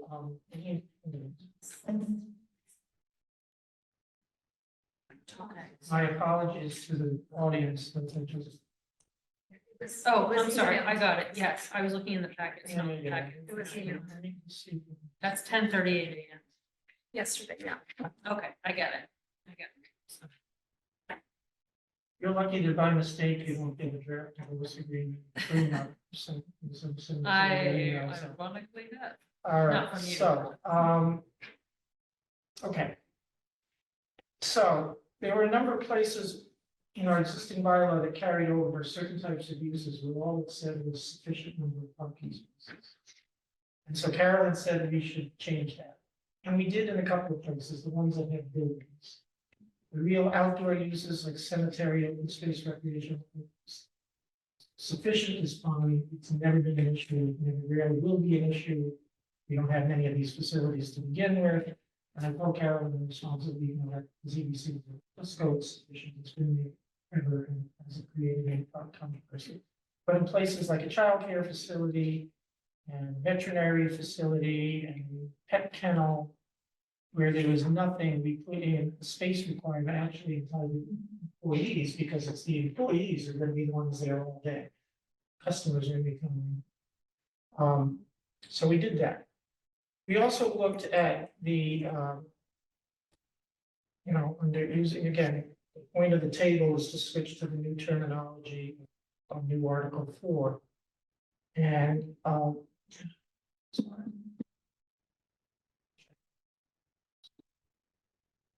governmental use. The governmental use requirement had been one space for 200 square feet, and it is for all of the professional office space. We changed that to one for every 500, thinking about potential town hall, whether it stays where it is or whether it goes to one plus. So basically, reducing the parking burden on governmental use. So, we didn't mention employees specifically in the case. Carolyn did add an employee add-on to the restaurant requirement, but again, in the case of the village, that really isn't going to apply. If there is an on-site restaurant, we did add a thing about employees. Well, with respect to the village and restaurant use, where's the exemption there? Because I don't see it in the statement. How much? So then with respect to what you guys do, get to the residential uses. Dwelling for more than one family in the 3A in the Harvest District, so not really an issue because housing is generally not allowed in those districts, so the multifamily overlay, which has its own parking requirement. The harbor, we're not expanding the ability to do mixed use, so not really an issue, but for both that and the village, which we have a separate category, we switched it from one space per unit to one space per day. Yeah. We discussed that what that might do in the village. It is, as I said before, the residential development in the village is not driving the parking problem because all the new projects that we permitted have residential spaces on the site. It may slow down development. To put the brakes a little bit on village development, redevelopment, might be a good thing. We'll see how that plays out. But if now somebody looking to do a mixed use, let's say for example, the gas station permit expires, nobody bought the property, tries to use the existing permit, gotta start all over. So that project was permitted with, I believe, 18 spaces on site, some of it tandem, it's tight. That will change. That will change in a new permit Smith Place, it's redevelopment change.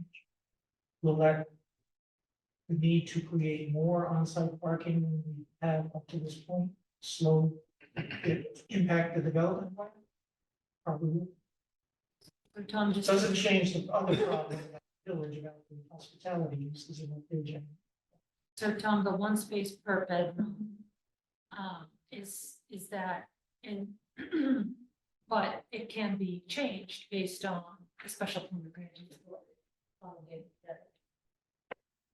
Is that a good market? Which all of the village permits are special permit anyway. Well, no, then that's an applicant asking for a waiver. And my position, and I believe Carolyn's position is the same, is that unless a waiver is specifically allowed to be asked for, you don't get. Well, I'm just. So to go lower than the one per bedroom would not be permissible unless you want to variance the zone. Well, but that's why I'm asking, because that's what I would think, but what it actually says is for the dwelling of more than one family in the VIL district, or unless a reduced number is specifically authorized, blah, blah, blah, blah, blah. And it looks like it's still in space. Yeah, that's existing language. It's been there, we can take that. I think that would help to clarify. That the variance or the waiver you envision is consistent with. Yeah, that would be a place where a specific waiver is. If you want that to be out. Because I think Let me just highlight this. that, like, we're trying to do one thing and then No, it's an exception that's almost. we have a competing debate about, do we want to completely kill the village redevelopment? No, I think we just want to wait. All right, I highlighted that. And I'll go circulate a Maybe memo those about folks it. disagree, I mean, we say this and then exception. And Tom, I would hope that if somebody is saying, the select board recommended it, but that would kill village development from my perspective, so we should modify what the select board recommended. That's not our intent. I get it, I understand what you're saying. I just want everybody, I'm not saying, we don't, we discussed this last night, and we're not sure what the impact will be, it's just let's wait and let's change it and see what happens. I just want you to, again, the point that I've been trying to drive home, that the parking problem in the village and the harbor is not a zoning problem, it's a space problem. You either develop more parking We can have, somewhere or you don't. we can have a long conversation about it, but the ask is development going forward would require. Yeah, because either, Correct, either and the and everything taxpayers that's build been it or the permitted in the developers village do. since at least I've been on the board has had required residential component on the site. Yeah, I think, And One Pleasant Street had both the residential and the office component on the site. conceptually, it's important to understand that if you're developing something, you need parking for your project. And if you don't provide it, then you're taking somebody else's parking because all the parking is being used. And I think we need to understand that if you're going to develop it, you have to have the parking that supports your development. And if you don't have the right to do it. It doesn't work. That's always been Yes, a clear message on the planning board since I've been, right. and, I think it's a clear message from the select. board. Yeah, because, I mean, not to beat a dead horse, but like, we're trying to figure out how to finance everything. We have to finance a big parking garage in Cohasset. That's just gonna be yet one more big infrastructure project that we're grappling with as we try to be responsive to citizens who have formed their own groups to help us figure out parking, which is very difficult. So to that end, Tom, if you have other suggestions that you wanted to point us to in terms of other updates that we have coming through, whether it's with the residents, lodging, mixed use. I think this is helpful for us to. this will all work. I just want to see if there's anything else. So, you know, at the end of the day, Carolyn's comments were very helpful. Tweaked, circulate this potential tweak of suggesting in the village, take away basically the waiver, village possible. That'll just tie in for a second to the development impact / mitigation. The judge's critique of that is such that it just cannot be redone before town meeting. And what she pointed out to us in our discussion on Monday morning, and we discussed with the committee last night, is, you know, in the attempt to pull it in from some other town, Cohasset-ize it. And I realize that's difficult. We found Dedham, which is a much larger town, and Hanover, a much larger town. Judge also pointed us to Westford, you know, like 495, which is closer to what we have, but you know, exactly. We're looking back, but it was written in a very generalized, you know, case by case, you know, mitigation. And she knows that's not going to be a defensible standard. So we have to identify the things we're trying to do. And so at the bylaw committee last night, David brought up, we have the sidewalk committee. Sidewalk committee is going to have some funding needs. That could be a targeted thing that we can target a mitigation bylaw. The other thing that I brought up is parking in the village. We have the land, it's difficult to develop, and we need money for it. It's not going to be cheap to develop, you know, the other portion that exists. You did rock, keep going back. to that. Yeah, no, well, I'm just saying it's a piece of land. The only other alternative in the village is to deck it, and I don't think anybody wants to see that, but. So that costs money. That can be a targeted thing that a mitigation bylaw could be directed towards. So, I understand. And we also have a bylaw, that was ventured west and it goes. that rock. And I'm excited by that. It just needs to be leveled. In my view, but that's the, whatever the solution is, you say the word garage, I say the Go word back to deck, that rock. on it. Whatever, but rock garage deck. If we need to physically create more parking spaces, we need the money for it, and that's what the mitigation bylaw can help us do. So the judge wants to take, you know, crack at it, making it much more targeted, much more specific. It's just not gonna be ready for this time. So that's now gonna switch to the fall. The fall is shaping up in order. 4 or 5 articles. It's gonna be a lot more. Fall's gonna be easy to deal with. So that one is off.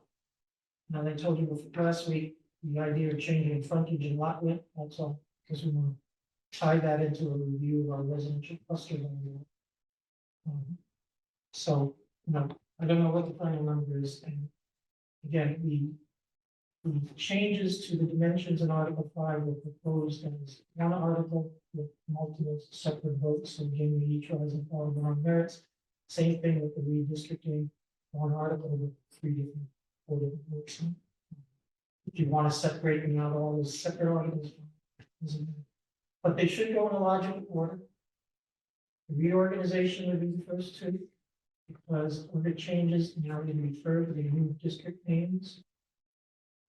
We're proposing that the MBTA communities go number 3. So that, then that would be 4 that's out, so then we would go into the Article 5 ones and do what is on. They are. Watch them review it, and then.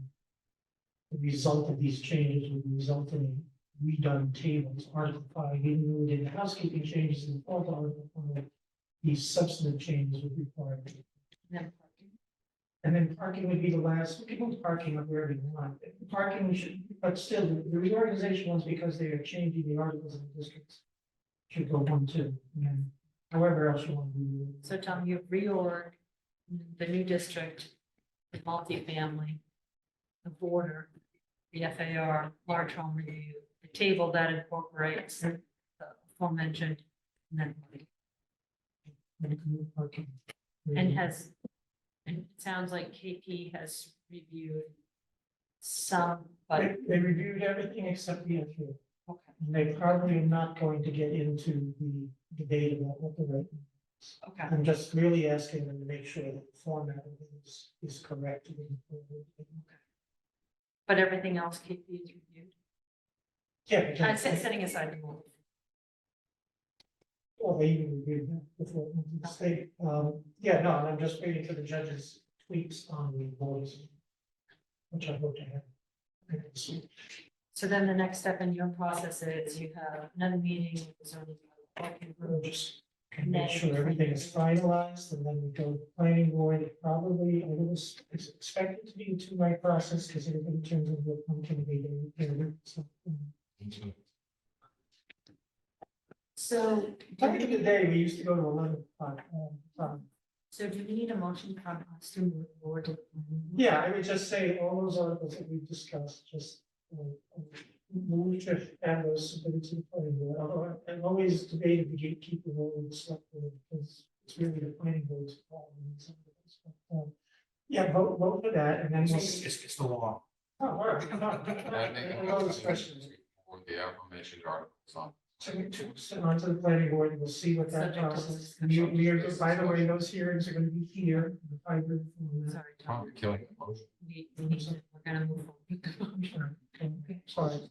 Yeah, so Paul's motion was, motion to move forward those articles, subject to changes identified during this discussion.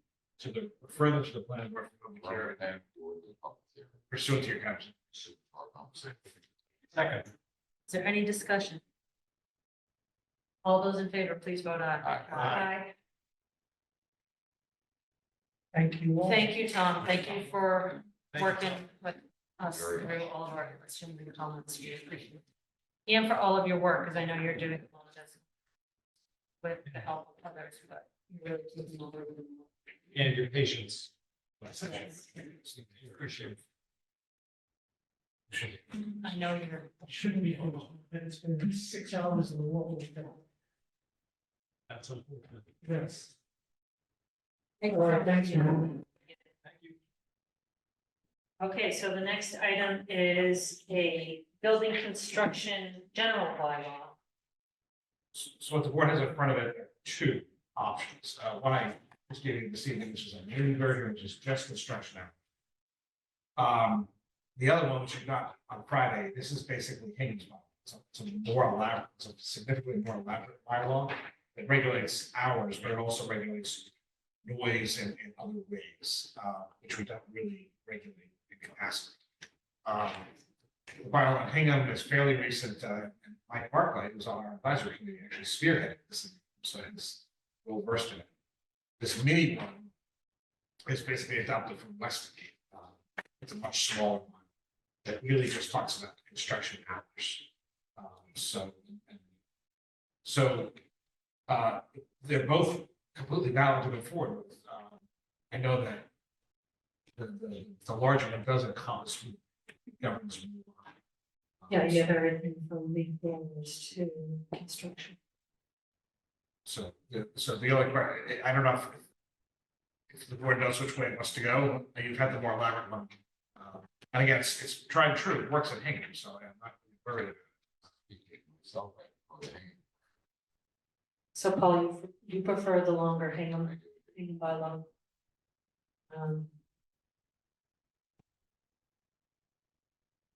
Not to say that I'm gonna be long, yeah. Courtesy. Yeah, I would agree with, Mr. Grady that the untitled noise controller from Hingham,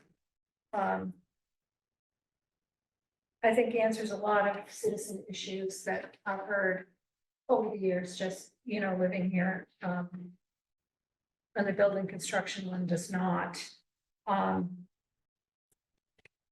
did, sorry, so I did, on the Hingham, on the noise control bylaw, I thought it was interesting that the section 6 and 7 were at the end, and they kind of articulate what the bylaw is about at the end, as opposed to the definitions up front.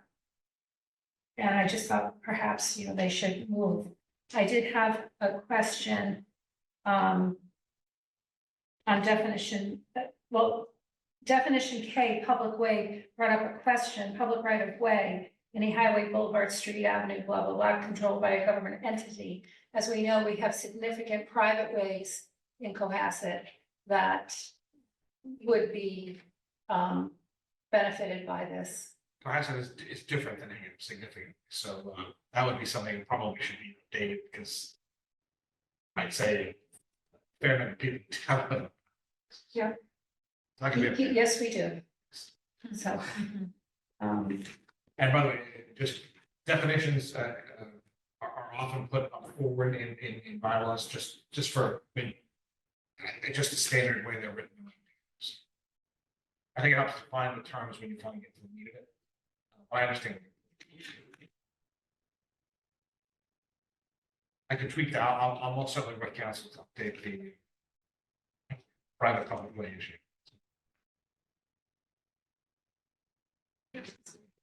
Sorry, one question I had was under the exemption, section 8, exemptions and permits. Exemption 6 seems to allow an enforcement official, let's say a building inspector, to exempt some construction from this bylaw, which sort of undermines in a certain way the purpose of the bylaw. Likewise, section 11, the exemption under paragraph 11, construction activity issued under a valid permit by the chief of police or by any town board, department, or official having regulatory over construction activity. Again, the purpose of, what we were trying to do, for example, in the last zoning bylaw conversation, is really just have bright lines without like a ton of exceptions all over the place, including by all different boards and officials.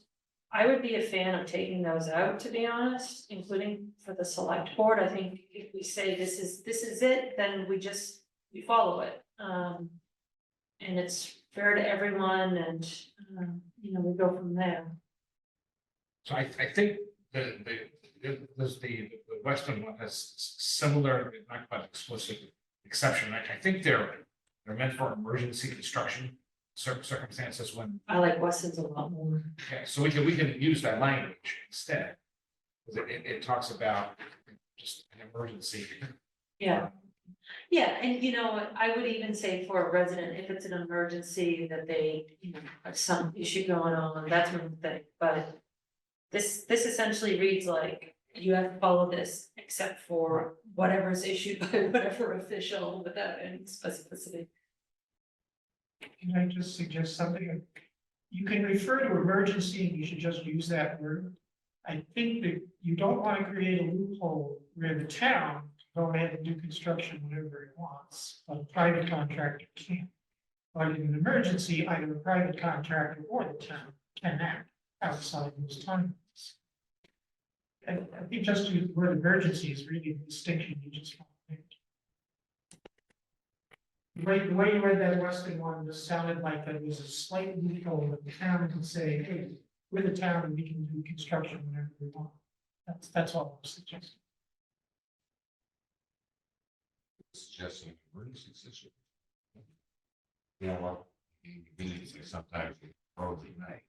There is night work on roads and stuff like that, because highly high density zones. So we do see that, obviously, that's like probably work right now. Or it could be just keeping section 8 as is, but taking out 6 and 11 and making sure we understand if we take that out, are we missing something that otherwise could relate to an emergency? Maybe we take out 6 and 11, because I do think section 8 has a variety of a good list of all different sorts of emergencies and snow removal, emergency public utility repairs. Or the operation of like buses, trains, etc. It seems a little more comprehensive. Actually, number 10 is actually very explicit to him too, because we don't have a public utility. Yeah, so we probably want to take out 10 for sure, because we don't have that, at least not right now. Well, you just make the word public during time of emergency, that could buy a utility. Yeah. Because we don't want to inadvertently do them. Well, we just like. Power outage. Yeah, Well, you want, yeah. right, That's what I said, we're gonna leave it. 24/7, turn the lights on, which gives you about a week.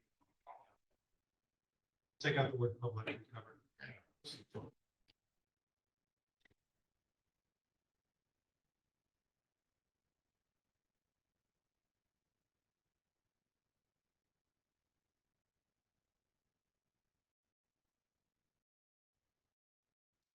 Ready for one?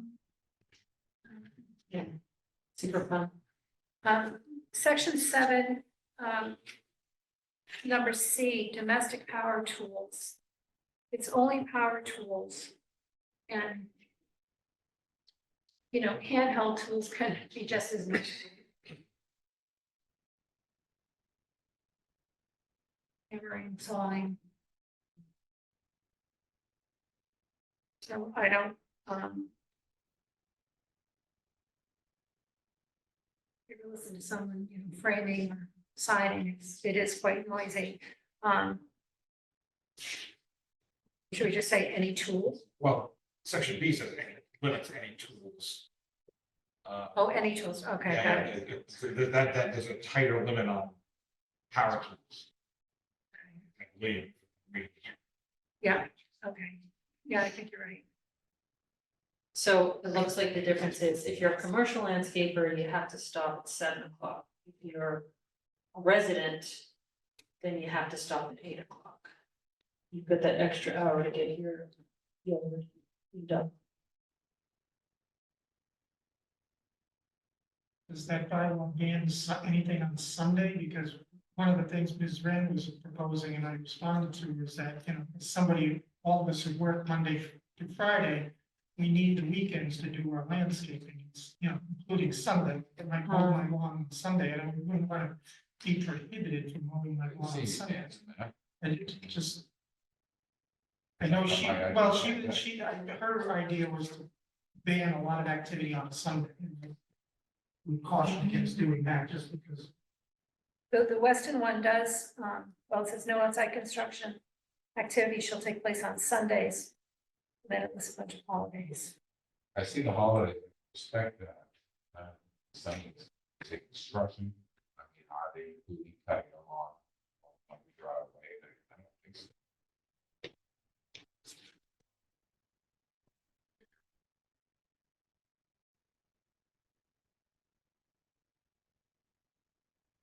There's no limit, the limits are different. Weekdays are the primary thing that doesn't inferredly allow to become Saturday or Sunday. Can I make a suggestion? Why don't we just make it consistent between 7 AM and 8 PM on every day? Just keep it straightforward, so people can work on the weekends. Which I think, to Tom's point, is someone who does all of her own yard work with glee. I would say that's at 7.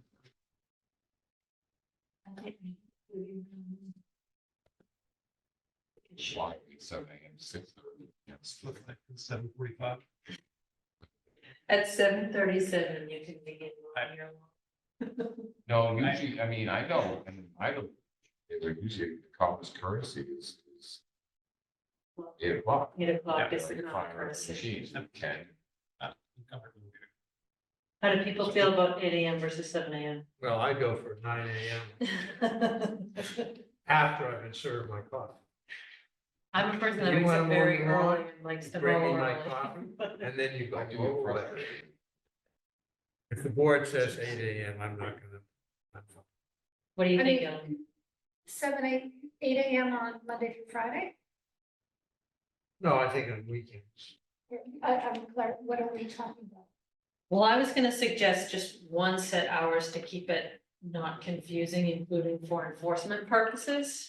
But I mean, I think we could do 7 a.m. on weekdays, 8 a.m. on weekends. Yeah, I think that's. I think it's a good idea. Does that sound good? And then have a cutoff time. Personally, I think 8 o'clock is too late. I mean, It is, it gets dark. yeah, and most guys in the trades, if they start at 7, they're done by 3.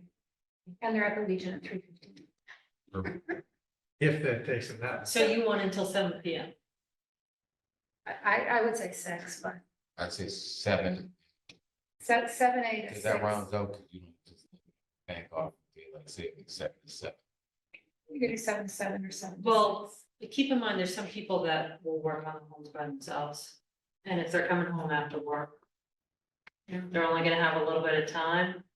Or to like mow, and you know, when you're mowing, you could have daylight until 8:30. And that may be, you know, by the time you get home at 7 o'clock, when all is said and done. Yeah. Now, someone's up to hammer, Thinking this is contractors and Yeah, someone's up to hammer nails at 8 o'clock at night. 7, so. okay. So are we thinking 7 a.m. to start on the weekdays, 8 a.m. to start on the weekends, and then the cutoff time of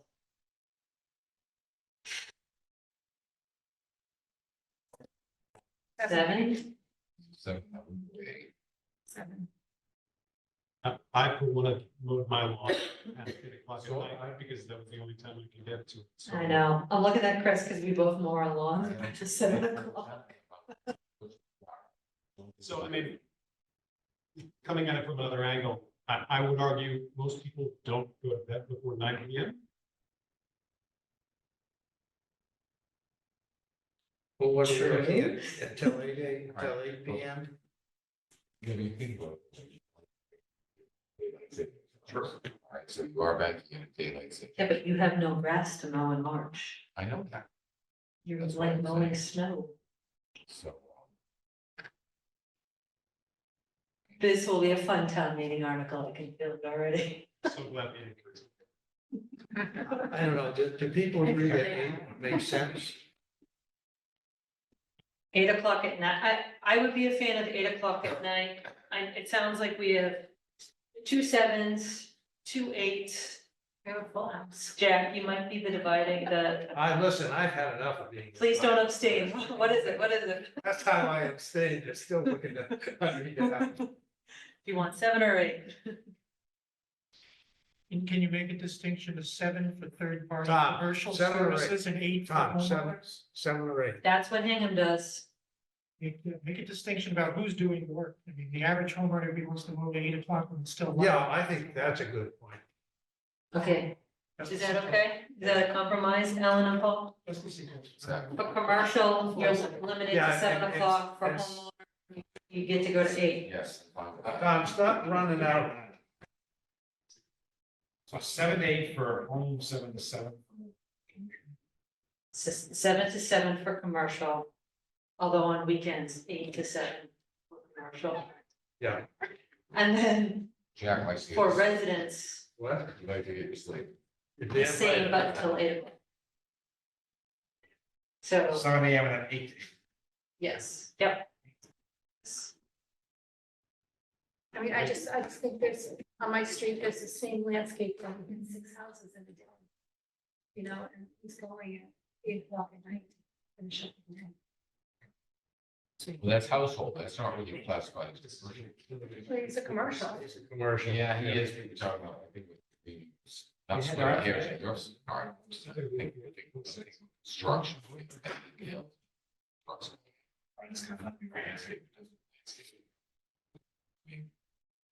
Yeah, strong. Yeah, it's true. Okay, Uh, all right, I'll make the changes and we start doing it. Get it. all right, thank you, Chris. It'll be its own, it'll be its own code, plenty of extra.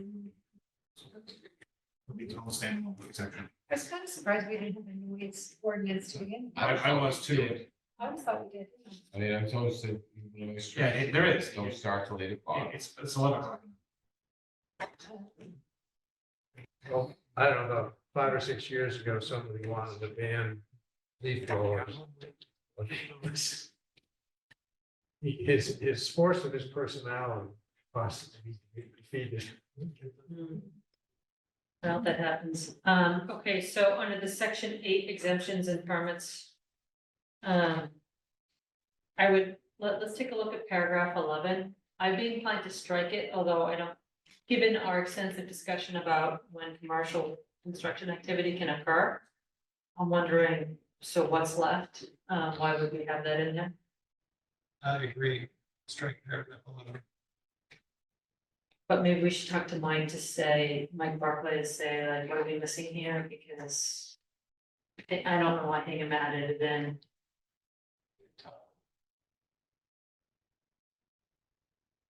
Likewise, for paragraph 6, I could see paragraph 6 actually applying in the instance of entertainment licenses and liquor licenses. Although, I guess what I would say on that point is, I would imagine that the bylaw still applies in terms of like the general. So what happens to the music service? Well, this is what I'm thinking through right now, how do we? So. Let's turn it on. And the Rusty Skippers on common that play. Yeah, I mean, I know this 6 is, o'clock. this is what I'm trying to think through. Like maybe if they have applicable entertainment licenses by the select board and the police chief, then. Well, 7 says, praise music festivals, public gatherings and events for which she would say that she said select board is granting a permit. And that covers all of this. But that one covered the music circus. Well, they have an entertainment business. Okay, so it sounds like actually, maybe we should change 6 into like any activity permitted under an entertainment license. Because that's what the license is for, if you're gonna be making noise beyond. Or, you know, engaging in some entertainment. Again, I just wanna make sure we're not inadvertently. Forgetting something, but. Again, we have a little different circumstances. Again, just have music. Yeah, and I don't know what they do for entertainment licenses or permits. So, They do conferences stuff outside. Should be Yeah. right. yeah, yeah. Okay, I think if we add in the entertainment license, then hopefully that will encompass that use. Should we change where it says permits issued by the chief? Should say select. Board Yeah, or we- buildings? Yeah, it should please have an issue. Select issues. Yeah. Yeah, we were just literally. talking about it. So we're gonna change 7 from chief of police to the select board, 6, we're gonna say. For any entertainment permit granted by the select board. We'll go from there, Yeah, right. okay. All right, anything else before we move on to the end? ATM articles, any update there, Chris, or has this already been incorporated throughout the discussions? No, I think it was appropriate. I think it's done a big chunk of fish. Okay. Any manager update you want to provide? So I circulated a one pager to you in the packet. I'll just highlight 2 quick things. Thank you to Michelle for all the work on this kids visioning that's going on this week at the Beechwood Playground. Kevin went up, took a look at some of the work that's already happening in the library today, which is great. And I was, and again, I think I mentioned re-mentioned Mary Goodwin, who's been a public health nurse for 23 years. Is retiring. She's not leaving town, but she's decided that full-time work is not in her bag anymore. So So she's retiring effective April 15th. We Nice. actually are we're in the final round for successor. So we'll miss her deeply. She's not leaving. She still agrees to occasion. It's not occasionally, but I just want to let her know that there's a retirement party coming up in May. There'll be more information. Congratulations, Mary. I'm sure we're all jealous. Okay. I love the update. Is this helpful? For me, it's very helpful.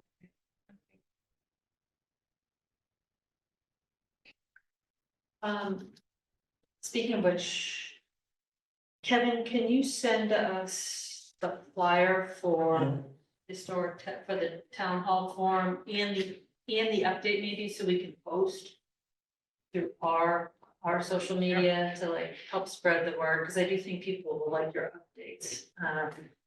If, I think we could post it in that form, we could do it, you know, if there's a special seal or something that could put on it. Okay, select board comments, Jack. Time to, no, I have no comments. I just have a follow-up. We've been requested to have a listing of private ways posted on the town website.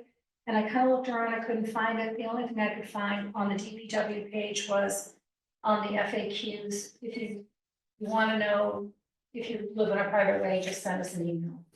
But I couldn't find a specific listing. No, we put that up when Mr. Darby was last time. Yeah, I thought so too, but, We'll take a look and make sure. okay, thank you. Or I'll just make it more visible. It's not easy. Yeah, I did some digging. I just have one comment. So are we gonna, tomorrow night, we gotta be able to do, actually have some comments. and emails. A PowerPoint presentation, like, so people on television, they can see us. Could we get that together? So, and actually, we could take that to town meeting as well. Just, Instead of the one pages and Luke. I think we should have the one pages, that if, you know, so people that are watching, you know, Oh, they let's see them. We can, yeah, that's all. It's Oh, yeah, just, Oh, okay. yeah, nothing elaborate. We could also take that to town meeting. You know, what we don't show like the.